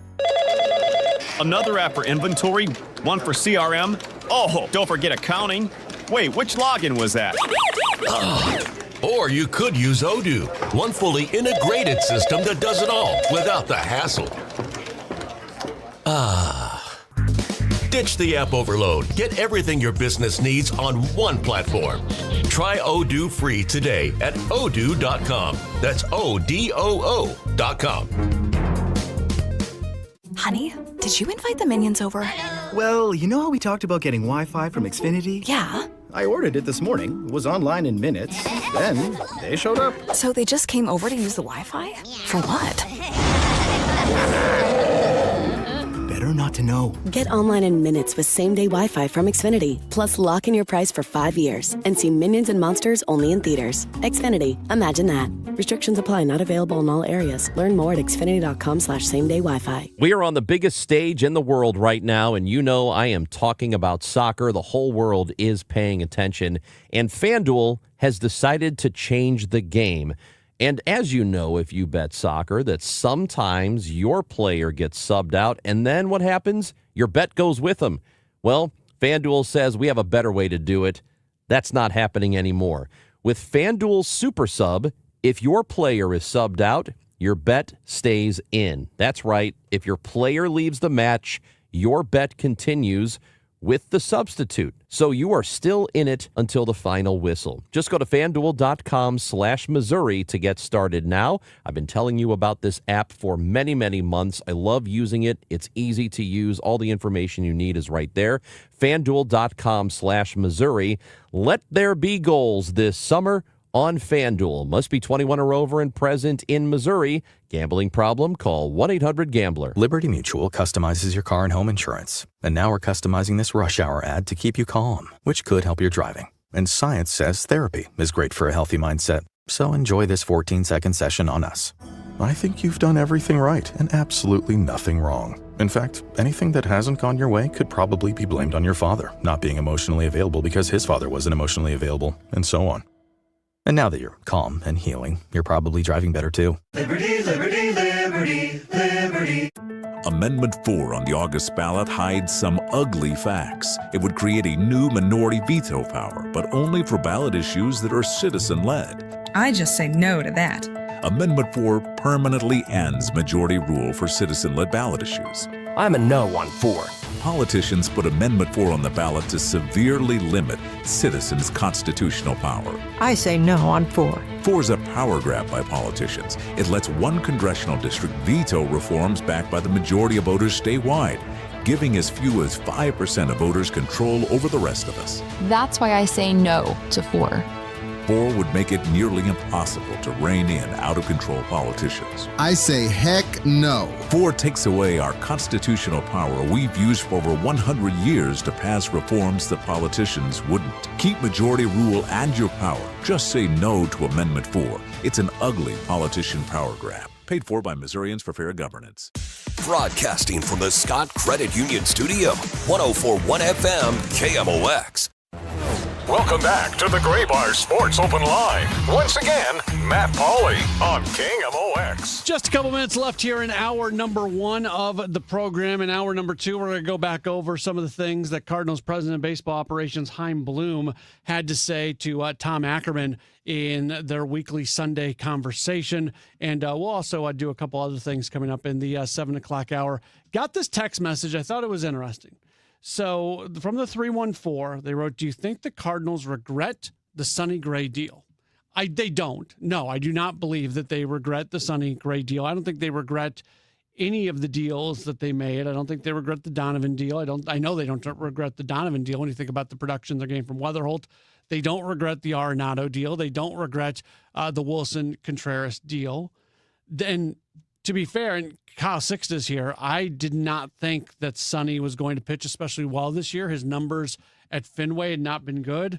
Kyle, to give him all the credit in the world, he's having a really, really nice season. He was awesome last night. He was awesome last night. Incredible. Yeah. And I was sitting back watching that game, and I really enjoyed watching Sonny pitch last night. I don't think and this is what I think fans need to remember. And we're going to hear Chaim Bloom talk about this in some of the audio that we're going to play coming up in the 7 o'clock hour. That's why I wanted to bring it up here. The Cardinals care about winning right now. The Cardinals care about the standings. The Cardinals care about all those things. It's not like they are ignoring it. It's not like they're throwing it away. It's none of those things. But what they are very, very convicted in what they are doing is that they want to build an organization that is able to get to a place where it is able to consistently contend and compete at the highest level. A team that has a legitimate chance to win a World Series, and for that to be a legitimate chance a fairly often basis. And they had to change their thought process to start that. So yeah, would the team have maybe a better record with Sonny Gray right now? Sure. But would they be as far along? I don't think they would. It was important that they changed that thought process. So no, I don't think they regret it. This is a Sports Open Line. Time now for today's Spotlight on Tech, sponsored by Lenseek. Google's home speaker is getting an AI refresh. The Gemini-powered speaker comes 6 years after Google's last smart speaker, and now Google is looking to take on Amazon's new Echo lineup and Apple's HomePod. There's a new feature with the microphone remaining briefly active after a response for follow-up questions. Google's home speaker costs $100, matching Amazon's newest Echo and Apple's mini HomePod. I'm Jason Brooks.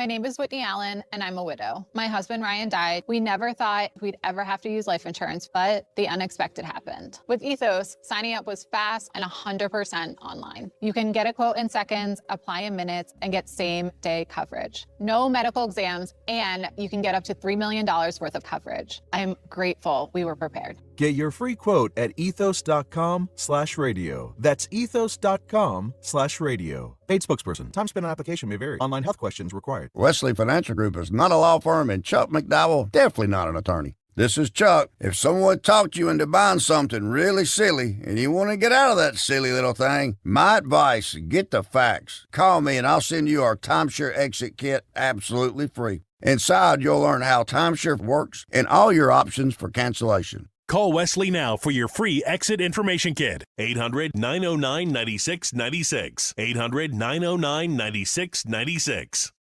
So Ryan and I came to the decision to get life insurance when I was pregnant with our first son. He really wanted us to be taken care of if something happened to him. He provided for our family in life and also after his death. I think that would make him proud. Ethos makes it fast and easy to get life insurance. Apply in minutes and get same-day coverage. Get your free quote at ethos.com/save. That's ethos.com/save. Paid testimonial. Time spent on application may vary. Online health questions required. I'm Piera Palazzolo, VP of Digital Marketing for the American Management Association, a company focused on the management training skills needed to enhance the careers of business professionals. We did our research when it came to the best companies for website development and chose AmericanEagle.com. And we couldn't be happier. AmericanEagle.com worked closely with us to understand the front and back end requirements needed to launch an e-commerce website that could handle the complexities of running thousands of seminars nationwide. Our robust new website and improved SEO saw immediate increases in site traffic and web revenue. If you're in need of managerial effectiveness and success, visit our website at amanet.org. If you're in need of a website that provides an unparalleled consumer experience, I highly recommend AmericanEagle.com. Transform your business today. Dial 877-WEB-NOW-1 for a free digital consultation with AmericanEagle.com. Celebrating 100 years of informing and entertaining. KMOX AM St. Louis. KMOX FM Hazelwood. The voice of St. Louis. I'm Stephanie Officer. The Supreme Court is expected to hand down a decision this week regarding President Trump's attempt to cancel birthright citizenship. At an earlier press conference today, House Minority Leader Hakeem Jeffries called on the court to guarantee birthright citizenship as a constitutional right. There's been no doubt about the constitutionality and ironclad nature of the birthright citizenship clause to the United States Constitution, and that should be affirmed. Scorching heat expected to move across the Midwest and Northeast this week. ABC's Alex Stone. Numerous wildfires are burning in several western states, fueled by widespread drought and wind. There are now states of emergency declared in Colorado and Utah. Several towns, including Beaver City in southwestern Utah, are now canceling their 4th of July fireworks shows because of the ongoing wildfires. They're calling on people to instead show support for the hardworking firefighters. This is ABC News. A Marine who went missing while at sea last week has been declared dead. Lance Corporal Armando Ortiz Canseco was taking part in a training operation aboard the USS Anchorage off the coast of Southern California last week. The 21-year-old was reported missing from the amphibious transport dock ship last Thursday. There was a large-scale search and rescue effort, but he was not found. Now the U.S. Marines are declaring Canseco deceased and are releasing his identity. Canseco enlisted in the Marine Corps in 2023. Alex Stone, ABC News, Los Angeles. In New York, friends and loved ones gathered to remember executive Clive Davis, including Bruce Springsteen, who was signed by Davis to Columbia Records back in 1972.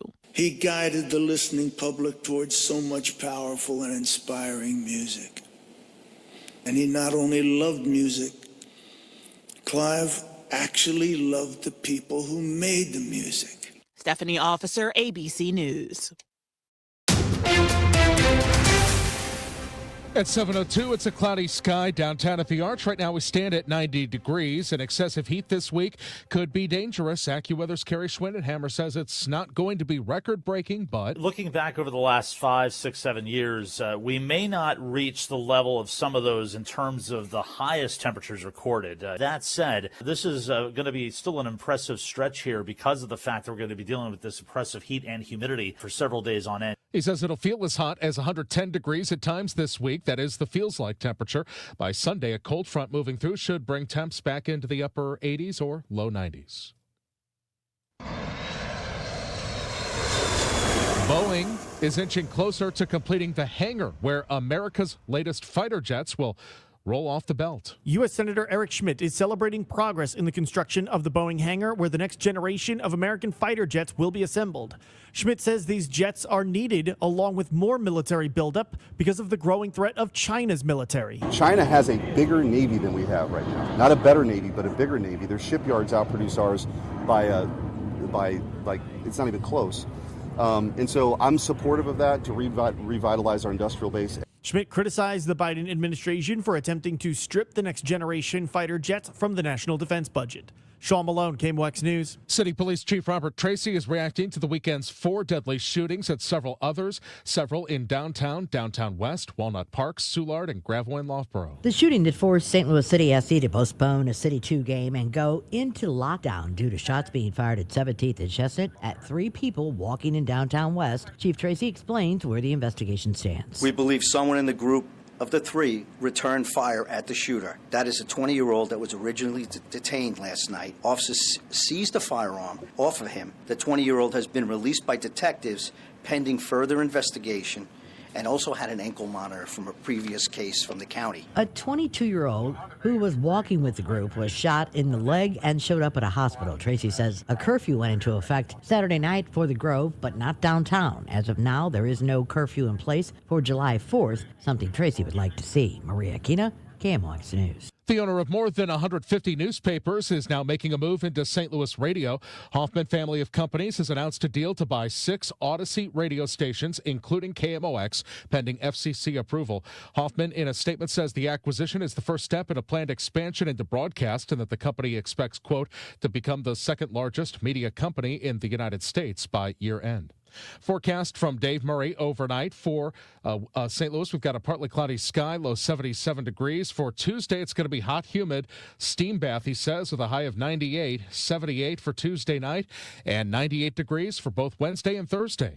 Right now, downtown at the Arch, it's a mostly cloudy sky, 90, and the feels like is also 90. I'm Michael Calhoun, KMOX News. Welcome back to the Gray Bar Sports Open Line. Once again, Matt Pauley on KMOX. Back as we get into hour number 2 of the program. My name is Matt Pauley. Hopefully you're staying cool out there as best you can. Kyle Sixta, I drive an old Jeep. It's an 06 Jeep, a Jeep Wrangler. I love it.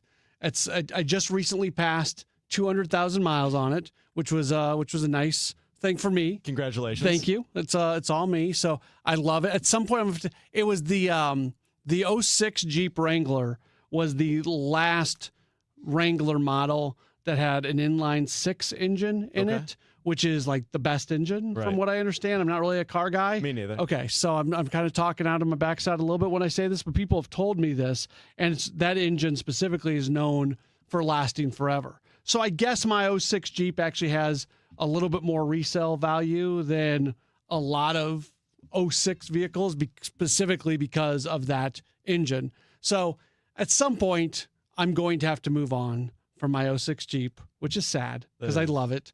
But it's probably that time where I'm going to have to, look for. So if anybody out there needs one, just find me on Twitter. But that's the one thing. This is going to be the great sales pitch here. The one thing that the problem is, if it gets to maybe 82, 83 degrees, the air conditioner says, yeah, I'm not working. Ooh. Not working. Not even like thinking about working. Not like it is just the air, which is the exact same temperature of the air outside, just blowing on me.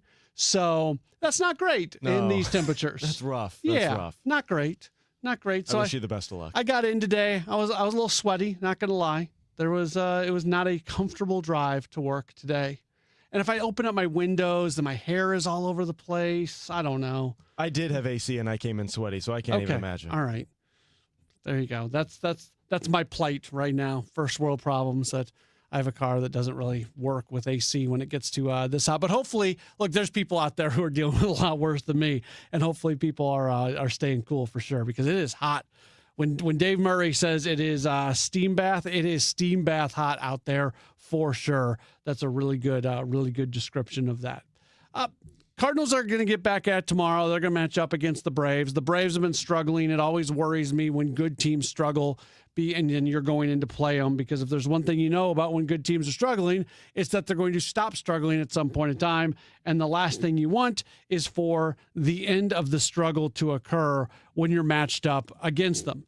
And the Cardinals have put themselves in this position by not taking care of business the way you would have liked to have seen them take care of business against teams like the Twins, like the Royals, like the Diamondbacks.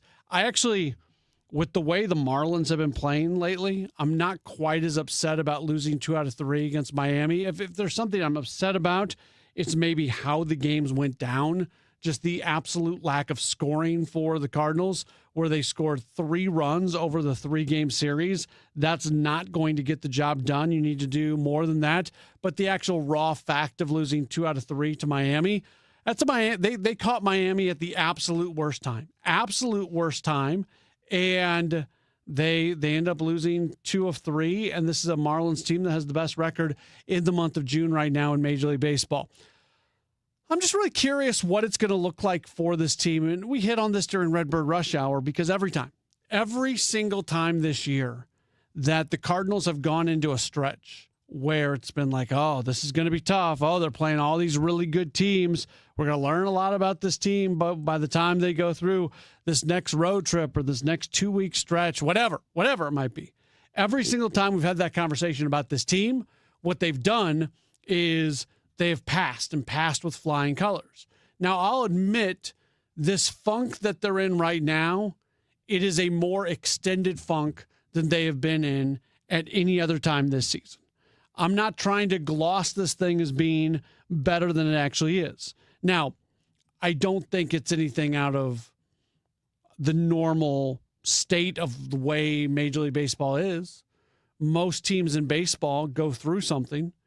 Mentioned the fact that they're about to match up against the Braves.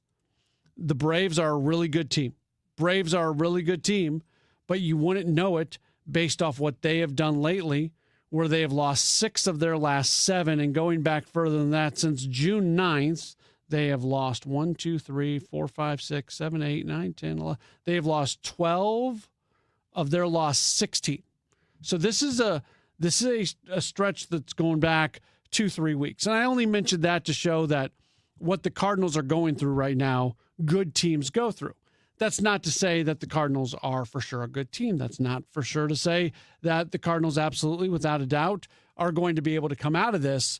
I'm just saying that it's not an end of the world type thing. And sometimes when you're going through it and you're feeling it, it feels that way. Right? Like, I get it. When you have expectations that this is a team that can go have success against a not great Minnesota team and you lose 2 out of 3, that doesn't feel great.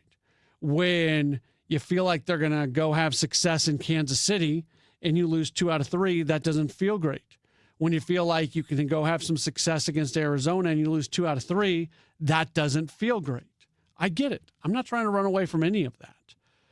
That's why watching what they do over the next 2 weeks leading into the trade deadline, the All-Star break, I should say, leading into the All-Star break. That's why this period is such an important period for this team, because if they respond and if they react the way they have to just about every other tough stretch that they've been in this year, then they're going to be in a perfectly fine shape as they do lead into the trade deadline and into the down stretch of the season.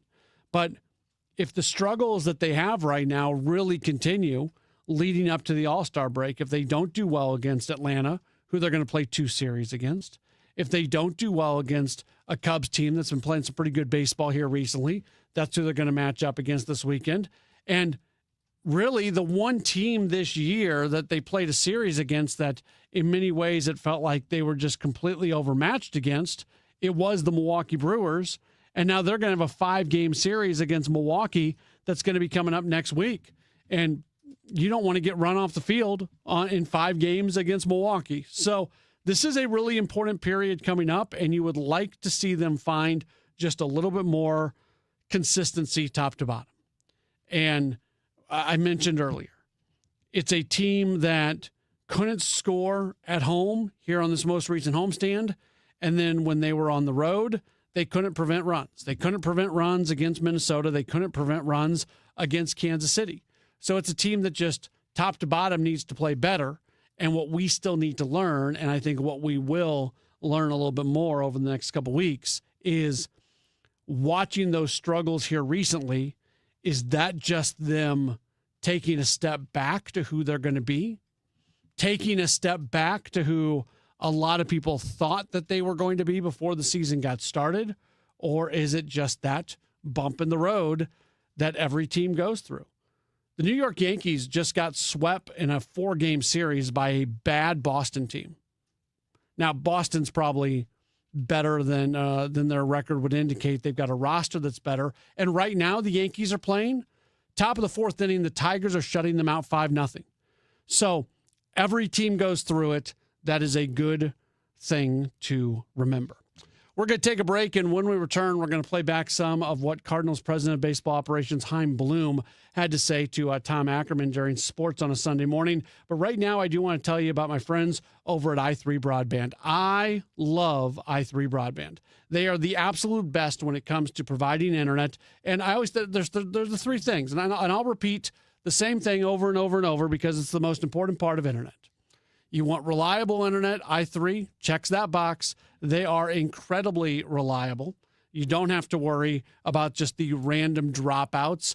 You don't have to worry about the big dropouts, man. Every once in a while, maybe something happens, but it's a whole lot less than any other service provider I've ever had. And really, I think in my 3 years of having it, I can only think of one time in that period where something happened that was out of their control and it went down. The reliability is awesome. The speed is great. They mirror their upload and download speed, and they give you gig speed internet, 1 gig, 2 gig, 8 gigs. Everything's coming into your house as well. It comes in underground, and then they take the fiber right into your home. It's great. And then from a price perspective, I never feel uncomfortable with what they are asking for on an every month basis. First time I've ever had an internet provider that I didn't think that I was paying too much. Find out for yourself all about them. See if they're available in your neighborhood. They are the absolute best. i3broadband.com/radio. i3broadband.com/radio. You're not going to get better internet. i3 Broadband. Get ready for a night back with legendary hits and non-stop energy. Brian Adams is bringing the Roll with a Bunches tour to Enterprise Center Friday, July 24th. Hello, this is Brian Adams. Sing along to the classics as Brian Adams delivers an unforgettable night of rock anthems. Plus, special guests Pat Benatar and Neil Girardo. Brian Adams, July 24th. For more info, KMOX.com/events. When you retire, the paycheck from your job will likely stop. But here's what won't stop: bills, taxes, and medical issues. Sure, there's Social Security, but that may not be enough. Steve All and his team at the All Financial Group can show you potential ways to develop a new stream of income that can last as long as you live. Kind of like having your own personal pension. You won't have to worry about whether the market is up or down or who's sitting in the White House. You can spend your time instead on the things that matter, like family, friends, and doing the things you never had time to do before. Call Steve All today at 636-230-8824. That's 636-230-8824, and schedule a custom income review at no charge. Or find us online at yourmoneymattersstl.com. Investment advisory products and services made available through Impact Partnership Wealth, LLC, IPW, a registered investment advisor. Neither the firm nor its agents or representatives may give tax or legal advice. As a fitness coach, my active psoriatic arthritis can slow me down. With Skyrizi, risankizumab Riza, I'm treating my skin and joint symptoms so I can keep moving. Skyrizi, a prescription-only injection for adults, helps me move with less joint pain, stiffness, swelling, and fatigue. And for those who have plaque psoriasis, 90% clearer skin is possible. With Skyrizi, there's no daily dosing. It's just 4 doses a year after 2 starter doses. Don't use if allergic to Skyrizi. Serious allergic reactions, increased infections, or lower ability to fight them may occur. Before treatment, get checked for infections and tuberculosis. Tell your doctor about any flu-like symptoms or vaccines. Thanks to Skyrizi, there's nothing like clearer skin and better movement. And that means everything. Ask your doctor about Skyrizi. Visit Skyrizi.com or call 1-866-SKY-RIZZI to learn more. When you want a brand new kitchen, there's nothing to it. There's a brand new way to do it. 3-day kitchen and bath. It's all about time. Save time and money. Do it now, don't wait till later. Call the top-notch renovator. It's about time. 3 days or less. At 3-day kitchen and bath. America is turning 250 this year, and Circa Sports is celebrating by offering all users in Missouri $250. For everyone in Missouri, all you have to do is deposit $250 on your Circa Sports app, then play through that deposit. Once you do, Circa Sports will reward you with $250 right in your account. This is available for everyone in Missouri, new and existing users. Celebrate 250 years and find out more at circasports.com today. Must be 21 or older and in Missouri. Gambling problem? Call 1-800-GAMBLER. Hey guys, summer is right around the corner, and right now Universal Windows Direct is making it easier than ever to get the job done. When you buy 4 windows, you get 4 for free. That's one of their biggest offers of the year. The more windows you replace, the more you save. Plus, you'll get 48 months of 0% interest financing, same as cash. 314-334-2522 or visit universalwindowsdirect.com to schedule your free estimate today. That's universalwindowsdirect.com.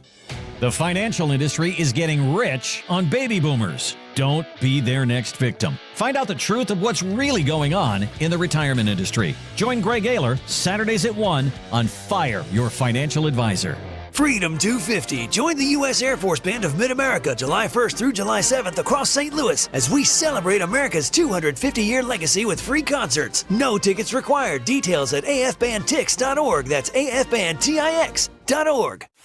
A century strong. The voice of St. Louis. KMOX.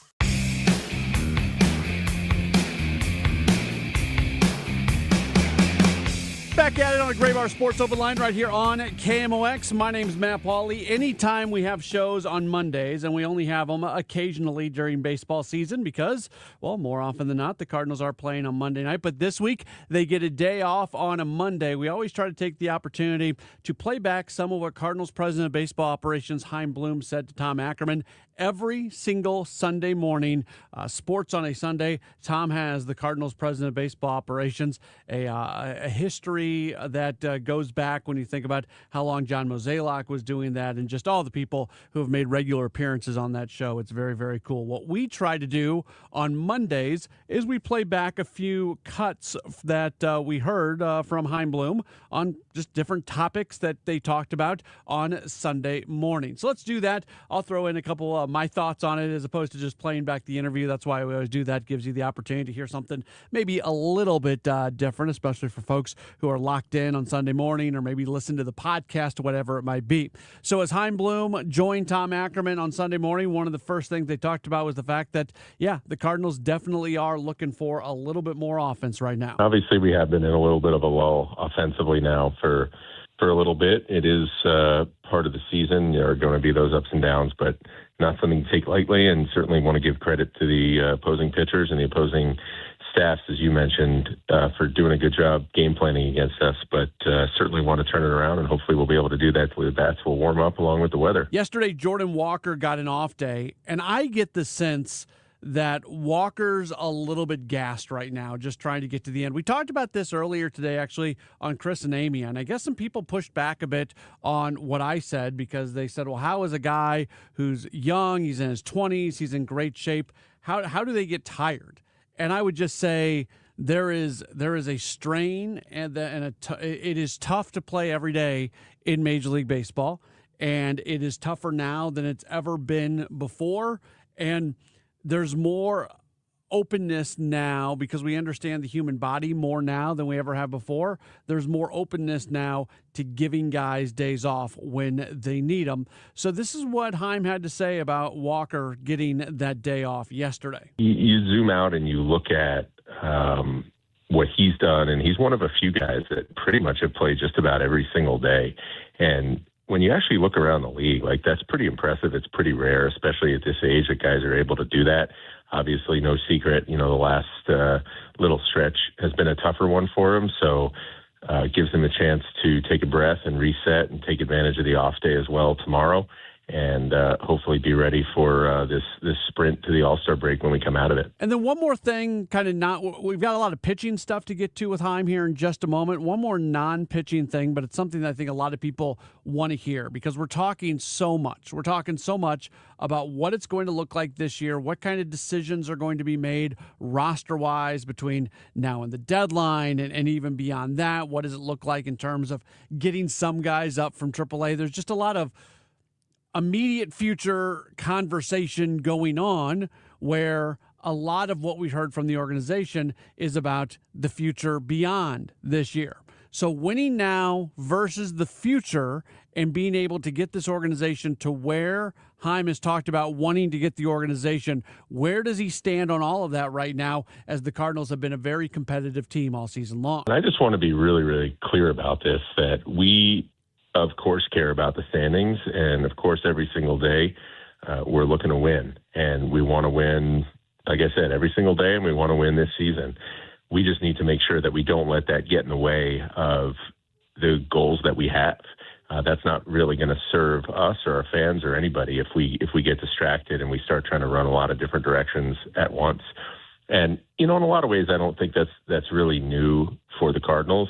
This organization, for as long as I've been in baseball, has always done a really nice job of staying focused on the big picture, making sure that tomorrow is taken care of as well as today. And obviously that led to so much winning over the years. And so, we're really just trying to stay in that lane. I think, as I said in the fall, I think we now find ourselves in a position where it was a little bit of an unfamiliar position for this organization. And so there might be some tougher choices and a little more eye on the long view than maybe has always been the case. But, in terms of just trying to win consistently, including today, but also including the big picture, to me, that's nothing new. It's just making sure we keep our eye on the ball. We don't get distracted and start getting off course, because that's ultimately not going to get us where we want to go.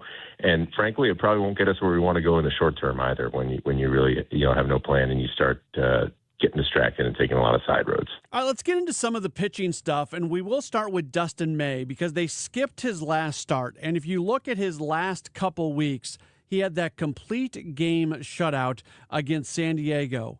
And then his next game was against Kansas City. That did not go so well when he gave up 6 runs on 6 hits, only lasting through 2 innings, and evidently was dealing with some back tightness coming out of that. So where is May right now after skipping the start, and when will we might see him again? And just the whole process and the mental part or the decision-making part of indeed having Dustin May skip that start. He came out of that complete game. Obviously, it was incredibly impressive. It's something that he hasn't done at any point really in his life when you think about going 9. Because obviously when you're playing youth baseball, when you're playing in high school, there are not 9 innings. So it was really impressive, and you want to take care of a guy coming out of that. And he was also feeling it a little bit in his low back, and it just seemed that this was a good time to give him a blow. So we've got him teed up for that Atlanta series, and he's been trending great heading towards that. And we just thought we do a little skip here. Because of the off day, we have the ability to do that without it being too disruptive, and we can have him in a really good spot rather than constantly trying to dig out of a hole and chase this thing. Andre Palante is somebody who's putting together a very solid season and a bounce-back season. After having a 5.31 ERA last year in 2025, he has a 3.83 ERA here in 2026. And even his last start, He ended up pitching in the 7th inning. He went 6 2/3 innings. The overall numbers weren't great, 5 runs on 11 hits. But if that's going to be your worst from him, where his previous 4 starts in the month of June, he had given up 2 runs or less each start. If this is who Andre Palante really is, they've got a nice, solid pitcher on their hands. And going back to last year where he had the bad numbers, Heim said that there's kind of a lesson to be learned here, and I think we'll talk more about Matthew Liberatore in just a second, but I think they are viewing this a little bit through the lens of what's going on with Liberatore. They're letting Liberatore work through some things. Last year they allowed Palante to work through some things, and now this year Palante looks pretty good. We never take anything for granted like we've talked about. We talked about it earlier in the season when we were talking about Jordan. It applies to the whole team. There's never a point where you say, hey, I did it. Mission accomplished. I've established myself. We all, every single one of us in this game, we all have to earn our spots every single day. And so I don't think Andre would tell you anything different. But when you look at the strides that he's made, again, Ollie pointed this out earlier in the week. It's a really good lesson. And sometimes we have to remind ourselves too. There were a lot of points last year where it would have been really easy to throw in the towel and really to give up on him. And he did not do that for himself. Our staff did not do that. We didn't do that as an organization. And this year we've been reaping the benefits of that. So that does bring us to the Liberatore conversation, because he is still somebody who's trying to put it together this year. It has not been good. Nobody has said it's been good. Sometimes there are outings where it's just not good from the start. Sometimes, like his most recent outing, it was going fine, and then all of a sudden he had just a blow-up inning. But the bottom line is, in the month of June, he does have a 10.34 ERA. So whether it's moving Liberatore to the bullpen, whether it's sending him to Memphis, what kind of conversations are going on right now about if there should be any changes with what's happening to Liberatore and the way he's being used? We certainly haven't talked about Memphis with him, but I think to look at him and say that this guy cannot be a big league starter, I think we're just selling him and ourselves short, and we have to put our heads together and do everything we can to help him get back to a higher level of performance, because there are a lot of things there that lead you to think that he can do it, including some of the things we've seen from him in the past and even earlier this year. What we need to figure out is to try to figure out a way to stop the bleeding, stop those big innings. And, too often there's a pattern of, we're unable to finish hitters or finish the inning, and then it spins out on us. The last outing against Arizona was a perfect example of that. You go back and look at that. Obviously there was a soft hit in that inning, and then there was also, he had, if I recall correctly, he had Vargas 0-2, and then lost him, and that led to a big hit, and then before you know it, we've given up 6 runs. So these things do happen, but we got to find a way to minimize that they are happening. But it's not like he's just getting walloped wire to wire. There are things that appear to be adjustable, appear to be controllable. We have to find a way to get him there. And, he's the type of guy, because of those qualities you mentioned, that there is a higher ceiling than this there. There's always going to be competition in this game, to your point. None of us ever are on scholarship. He knows that. We all know that. But, for us to look at him and to say he can't do this, I think frankly, that's almost the easy way out, because he will unlock this at some point, and we got to make sure that we're doing everything we can to help him do that. Credit where credit is due. Someone who comments in on this program quite often, the real third man, he also commented on Sunday morning, and Tom passed along his comment to Chaim Bloom. And I thought, and something that I believe he's brought up to us on this show and other shows that I'm involved with, Redbird Rush Hour, Extra Inning Show, about whether or not Cardinals should maybe be using a piggyback option more often. And that's where you have a slated relief pitcher who is a bulk inning reliever to go in after a starter. So you have 2 bulk inning guys. Maybe one guy handles 5 innings, the other guy handles 4 innings. Maybe it's not quite as prescribed as that, but 2 guys who each can give you some length. That is something that is very normal in the minor leagues,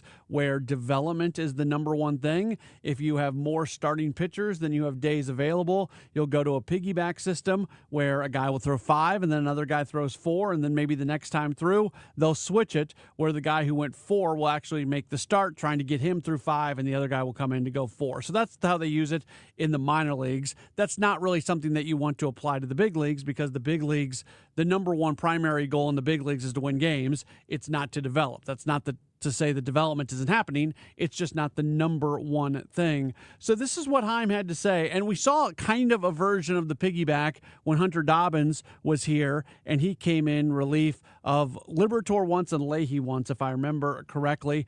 Heim Bloom was involved with openers and piggybacks and things like that when he was part of the Tampa Bay Rays organization. So this was his answer about those type of things when it comes to pitching. I was fortunate to be a part of a group that was unafraid to think about things a little differently when we thought that they would, when we thought that doing so would help us win. It wasn't just to be different for different sake. It was to be different in the interest of getting the most out of our players and winning. And so in that spirit, I think we should be thinking about everything. We did that, we got a taste of that a little bit earlier in this season with what we did with Hunter Dobbins for those couple games prior to his start in New York. This is something you're seeing more and more around the league. As you alluded to, my last couple of years with the Rays, we started to use openers a little more often to try to set some of our less experienced starting pitchers up for success. And now you don't hear as much about the opener anymore. That's not because there's fewer of them. It's that there's actually more. It's just that it's kind of commonplace. It's on the menu. It's an option that organizations will use sometimes when it makes sense. So those are things we should talk about. We obviously should talk about anything that keeps our players safe and healthy and that leads us to have a better chance to win. And we do. So, we'll see, especially as we're entering a stretch where, following tomorrow, outside of the All-Star break, we now know because of that reschedule, we're not going to have an off day until August, except for the break. So we're going to have to get creative within that. Sometimes that makes it a little harder to do some of those things with your pitching staff because you have to maximize innings out of your starters. But, certainly knowing that we have some arms in AAA and expect to continue to over the course of the summer that deserve some opportunity, we're going to look at any and all ways when the time's right, when they're ready for it, for them to help us win. Interesting stuff for sure from Cardinals president of baseball operations, Heim Bloom. Again, that was from his Sunday morning conversation with Tom Ackerman. We're going to take a break. We'll come back. We've got our weekly community spotlight to get to. That's coming up in just a moment. Don't go anywhere. You are locked into a Gray Bar Sports Open Line on KMOX. Rhino Shield is engineered to outlast paint by a lot, backed with our 25-year transferable warranty. Paint a house, shield a home. We do brick, block, stucco, asbestos, steel, aluminum, cedar, and more. We are the only coating company selected by Disney, This Old House, and 3 times on HGTV's Curb Appeal, where all 3 episodes concentrate on unpainted brick. If you maintain or own a business with a tired-looking building, you owe it to yourself to look at Rhino Shield and our beautifully durable color schemes. Evaluations are free. We're making buildings pop and be noticed again, from Champaign to the Lake of the Ozarks, exceeding expectations every day with our products, people, and performance. Now is the time to call 877-25-RHINO, 877-25-RHINO, or go to 877-25rhino.com and see how honest and transparent we really are. Tell them, ladies. Don't paint, don't vinyl, go Rhino Shield. Never paint your house again. Rhino Shield. It's time to slide into a deal with Seidenstrucker Nobe Partners. Right now, catch 0% financing for 84 months on a John Deere 1025R compact tractor package for as low as $269 a month.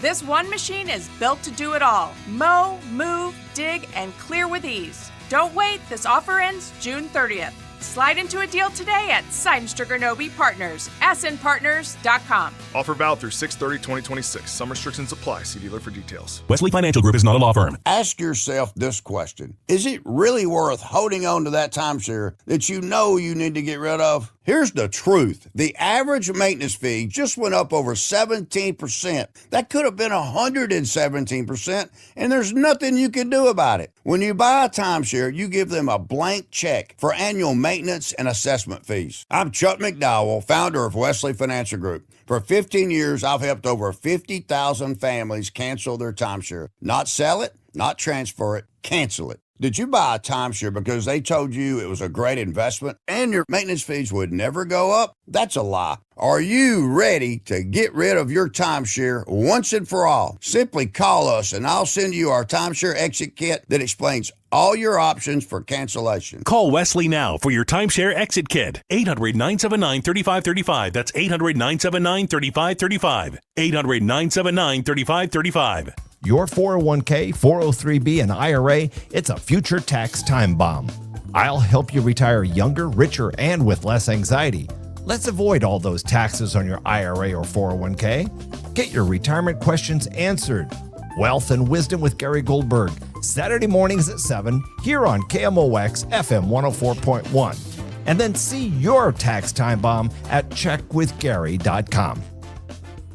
Hey guys, are you dealing with low energy, weight gain, or issues in the bedroom? Well, Game Day Men's Health is the premier men's health clinic in the St. Louis area with locations in Chesterfield and O'Fallon, Missouri. They specialize in low testosterone and sexual health, but they also help men and women with medical weight loss, vitamins, and peptides. They offer free consultations and testosterone tests with results in about 20 minutes. So get in, get answers, and get back to the top of your game with Game Day Men's Health. Visit GameDayMen'sHealth.com.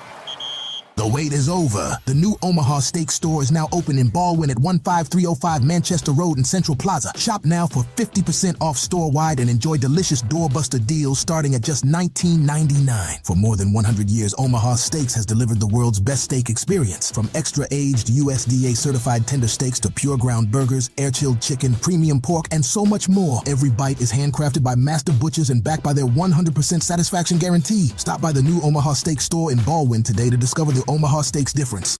Get inside your Redbirds in the 2026 season every Tuesday at noon. It's All Access with Cardinals manager Ollie Marmol on your voice of the Cardinals, KMOX.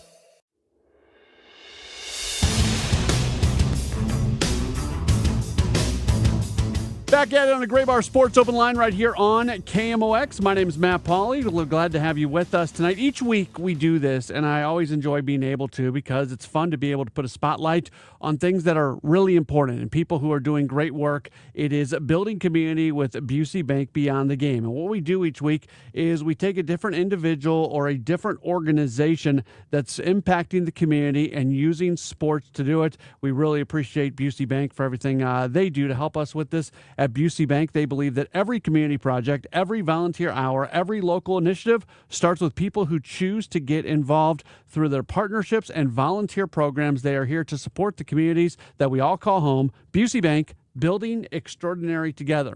And this week we are going to focus in on the PGA of America Reach Foundation, the gateway part of that here in the St. Louis metro area, and certainly has a reach beyond that. But we are very happy to welcome onto the show right now. He is Tyler Belke. He is the Director of Development with the PGA Reach Foundation. Tyler, thanks so much for taking some time with us today. How are you? Great. How are you? Thank you for having me. Yeah, absolutely. It's been fun for me kind of going through the website and learning about your organization because you guys are involved in so many different things, and you touch and you impact so many different groups of people all at the same time. Just generally speaking, before we lock into some of the specifics, can you tell folks listening a little bit about the Reach Foundation and what you guys are looking to do?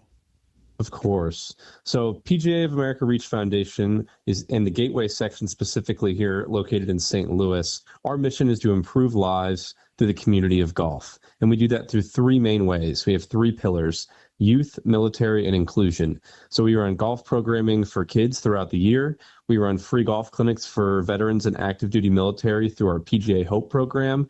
And then we run inclusion initiatives for individuals with disabilities. And we also have outreach programs for inner city kids to learn the game of golf. So those are kind of our three main avenues to work in the community, to spread the game of golf and bring it to individuals who can benefit from playing the game.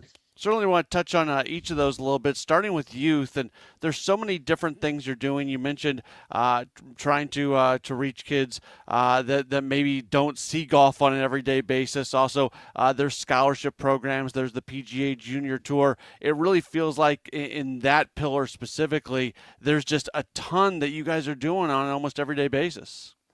Yeah, we pretty much run events every day from May all the way until school starts later in the year. And that's with our junior tour. We're the biggest junior tour in the community, and we offer tournaments for all sorts of skill levels. So we do entry-level tournaments when parents can come out and help their kids play and learn the game. And then we advance up through different levels, 9-hole tournaments, 18-hole tournaments, and 36-hole tournaments. And those top-tier tournaments are for some elite high school players who are looking to maybe play college golf.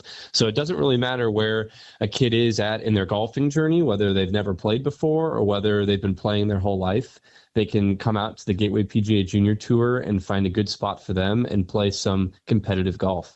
I love thinking about the impact. There's two things here. First off, for the kid out there who's never picked up a golf club in their life and they do, and maybe something clicks in for them, or maybe something doesn't click in, but they're just having fun and they're enjoying it, and it's an experience they've never had before. How enjoyable is it to see those kids get those opportunities?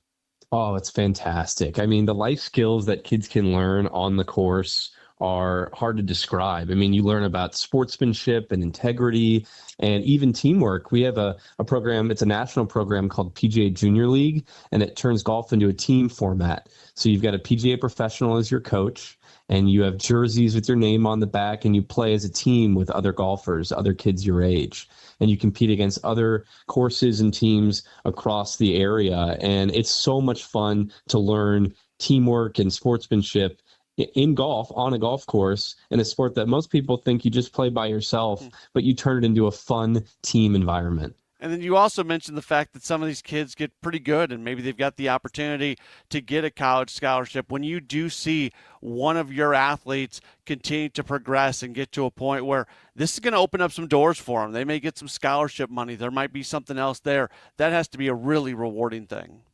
Oh, it's fantastic. We have dozens of golfers each year who go on from our junior tour and our PGA youth programs into college golf programs across the country. And it's rewarding to see their success and then turning their love for golf into a way to get them into some great colleges and even continue playing afterwards.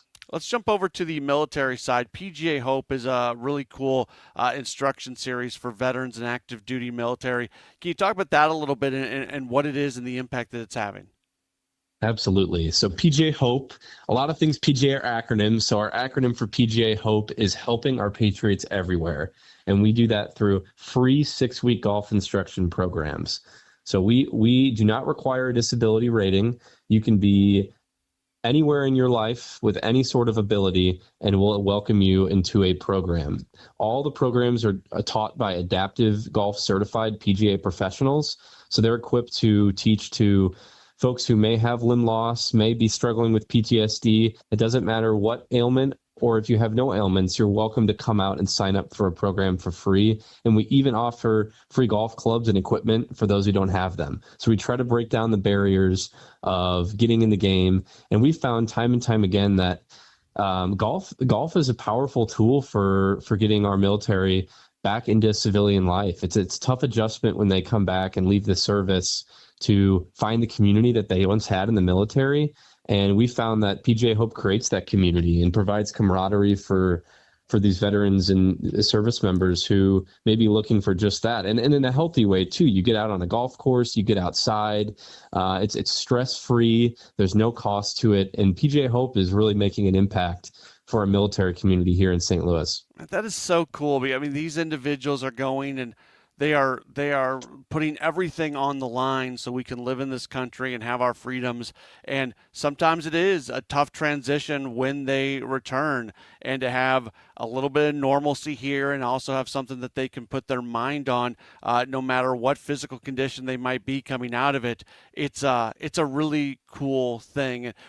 How did this kind of get started? Is there a backstory to this program? Yes, there is. So this is a national program now, PGA Hope is, and they serve over 15,000 veterans each year through this program, but it actually started here in St. Louis at the Jefferson Barracks VA.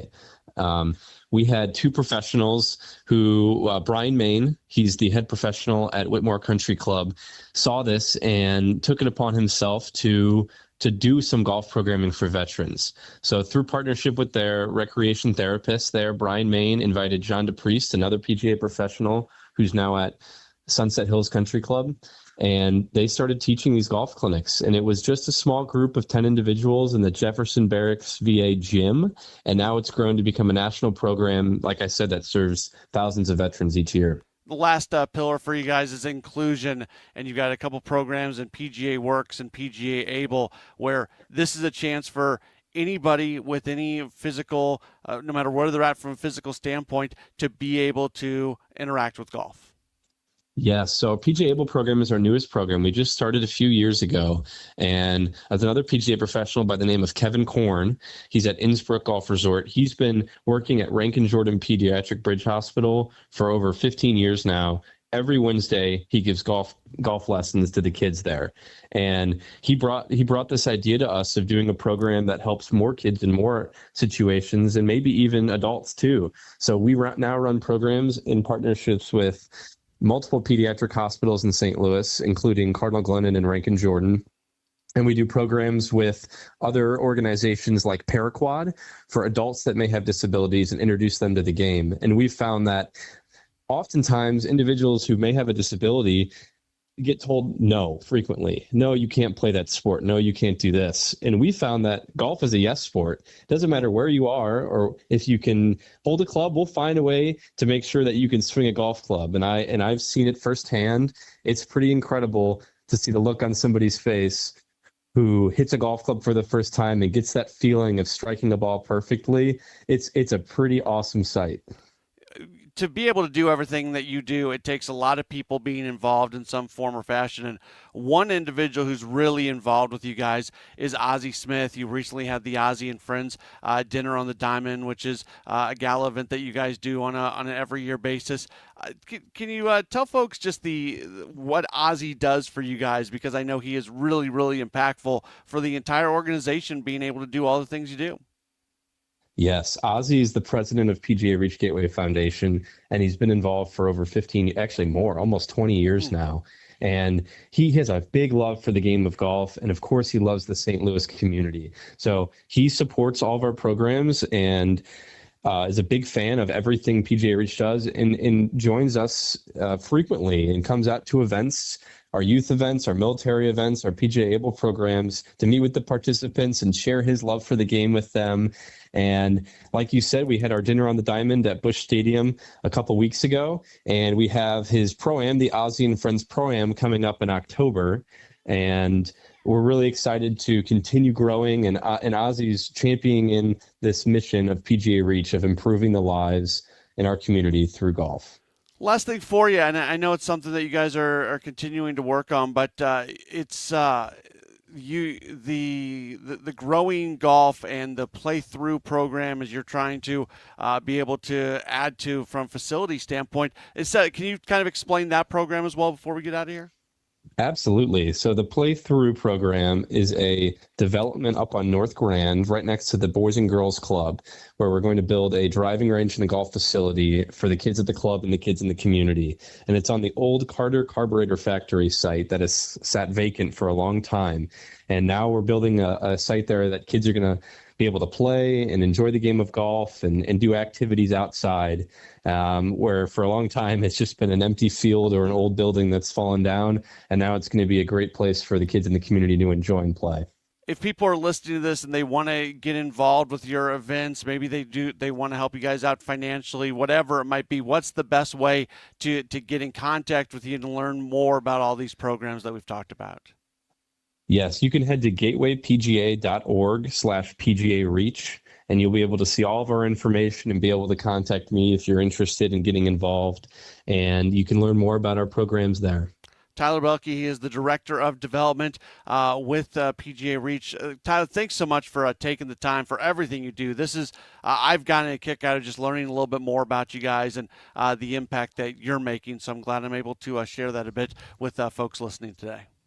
Great. Thank you so much for this opportunity. That is Tyler Belke. Again, the website, gatewaypga.org/PGA-reach, gatewaypga.org/PGA-reach. Very cool. All the different things they are involved with. The Gateway Reach Foundation with the PGA of America, and we appreciate Tyler taking some time with us today. We'll take another break. We'll return, and we'll wrap up this edition of a Gray Bar Sports Open Line on KMOX. Are moles tearing up your yard? Don't let these lawn invaders turn your beautiful property into a mess. Rottler Pest Solutions offers professional mole control services to protect your lawn from damage. Visit Rottler.com today to schedule your free inspection. The soundtrack of classic rock is coming to Hollywood Casino Amphitheater August 6th. Leonard Skinner and Foreigner joining forces for one epic night of legendary hits and unforgettable memories. It's the Double Trouble Double Vision Tour. From Sweet Home Alabama to Cold as Ice. Don't miss your chance to experience these two Rock and Roll Hall of Fame acts in one incredible show. Tickets available at Ticketmaster.com. For more info, KMOX.com/events. No! USA is up 2-0. That is the most dangerous lead in soccer. Relax, Mike. See that, Dan? My left eye is twitching. That's my warning eye. It'll be 2-2 by stoppage time. It's never wrong. With early payout from Bet365, I got paid the second they went up 2 goals. So to me, it's now the safest lead. Early payout from Bet365, huh? Now my right eye is twitching, Dan. Bet365. Winning is everything. Gambling problem? Call 1-800-GAMBLER. 21 plus only. Must be physically located in Missouri. T's and C's apply. In-app only. Please be advised. You may want to stop eating the following foods immediately. Broccoli, kale, bean sprouts, blueberries, quinoa, spinach. Wait, what? I thought those were good for me. Turns out, not for everyone. Because what's healthy for one person can cause inflammation for another. And the only way to really know what your body needs is to listen to it. Listen how? That's where Viome comes in. Viome is a simple, at-home gut health test that looks at your body's real-time biology using RNA to understand what's happening inside you right now. When your results come in, you'll learn exactly which foods to eat, which to avoid, and which supplements are right for you, all based on the world's largest RNA-based human biology database and thousands of clinical research studies. And many people who use Viome report more energy, better digestion, and a better mood within months. So stop guessing. Start knowing. Learn more at Viome.com/gut. V as in Victor, IOME.com/GUT. And use coupon code GUTHEALTH50 to save $50 off your purchase. Viome. Trust your gut. Data centers don't wait, and neither should your supply chain. From power and connectivity to racks and critical power, Graybar brings the products and the experience data centers need now. And with deep inventory and logistics expertise, we keep projects moving from first delivery to final install. With hundreds of locations and a nationwide delivery fleet, we help you bring facilities online, on time, and on budget. Yep. Graybar does that. Broadcasting from the Scott Credit Union Studio, 104.1 FM, KMOX. Welcome back to the Graybar Sports Open Line. Once again, Matt Pauley on KMOX. Starting to wrap up this edition of a Graybar Sports Open Line here on KMOX. My name's Matt Pauley. This is our only standard 2-hour show this week. Cardinals, Braves, 6:15 first pitch each of the next 3 nights, Tuesday, Wednesday, Thursday. So that means coverage is going to be getting underway at 5:20 each of those 3 nights. And then on Friday, check your schedules because originally they were supposed to play in Chicago. I believe it was originally scheduled as a 1:15 first pitch, but with them traveling from Atlanta on Thursday night into Chicago on Friday, the game is going to be a 3:05 first pitch on Friday. That also means that we'll get into our coverage of a Sports Open Line once that wraps up. We'll see how much Sports Open Line we have. So we'll have a little bit in all likelihood come Friday night, but probably not a full program because our Cardinals coverage will probably begin after 6 o'clock. Pitching matchups, by the way, for this weekend as the Cardinals, from a pitching standpoint, they're in an okay place right now. The bullpen's not overused. They finally used some of their high leverage guys in yesterday's win, but they hadn't been used much. And then today being the off day, Matthew Liberatore, big start with him tomorrow night. We'll see what it looks like. He's trying to take some big steps forward. We talked more about Liberatore earlier this hour. Michael McGreevy is scheduled to go on Wednesday, and then they're going to go with Dustin May after he got his spot skipped this last time through. He'll be back into the rotation, and he is scheduled to go on Thursday night, and hopefully that goes well for him. So that's just about going to do it for this program tonight. Thanks to everybody who joined us today, and we'll talk to you again tomorrow. We may get a little bit of Redbird Rush Hour on the air, and then we'll jump right into Cardinals baseball tomorrow with the 6:15 first pitch, again 5:20 for the pregame show. Look forward to talking to you again tomorrow for Cardinals baseball here on the home of the Cardinals, KMOX.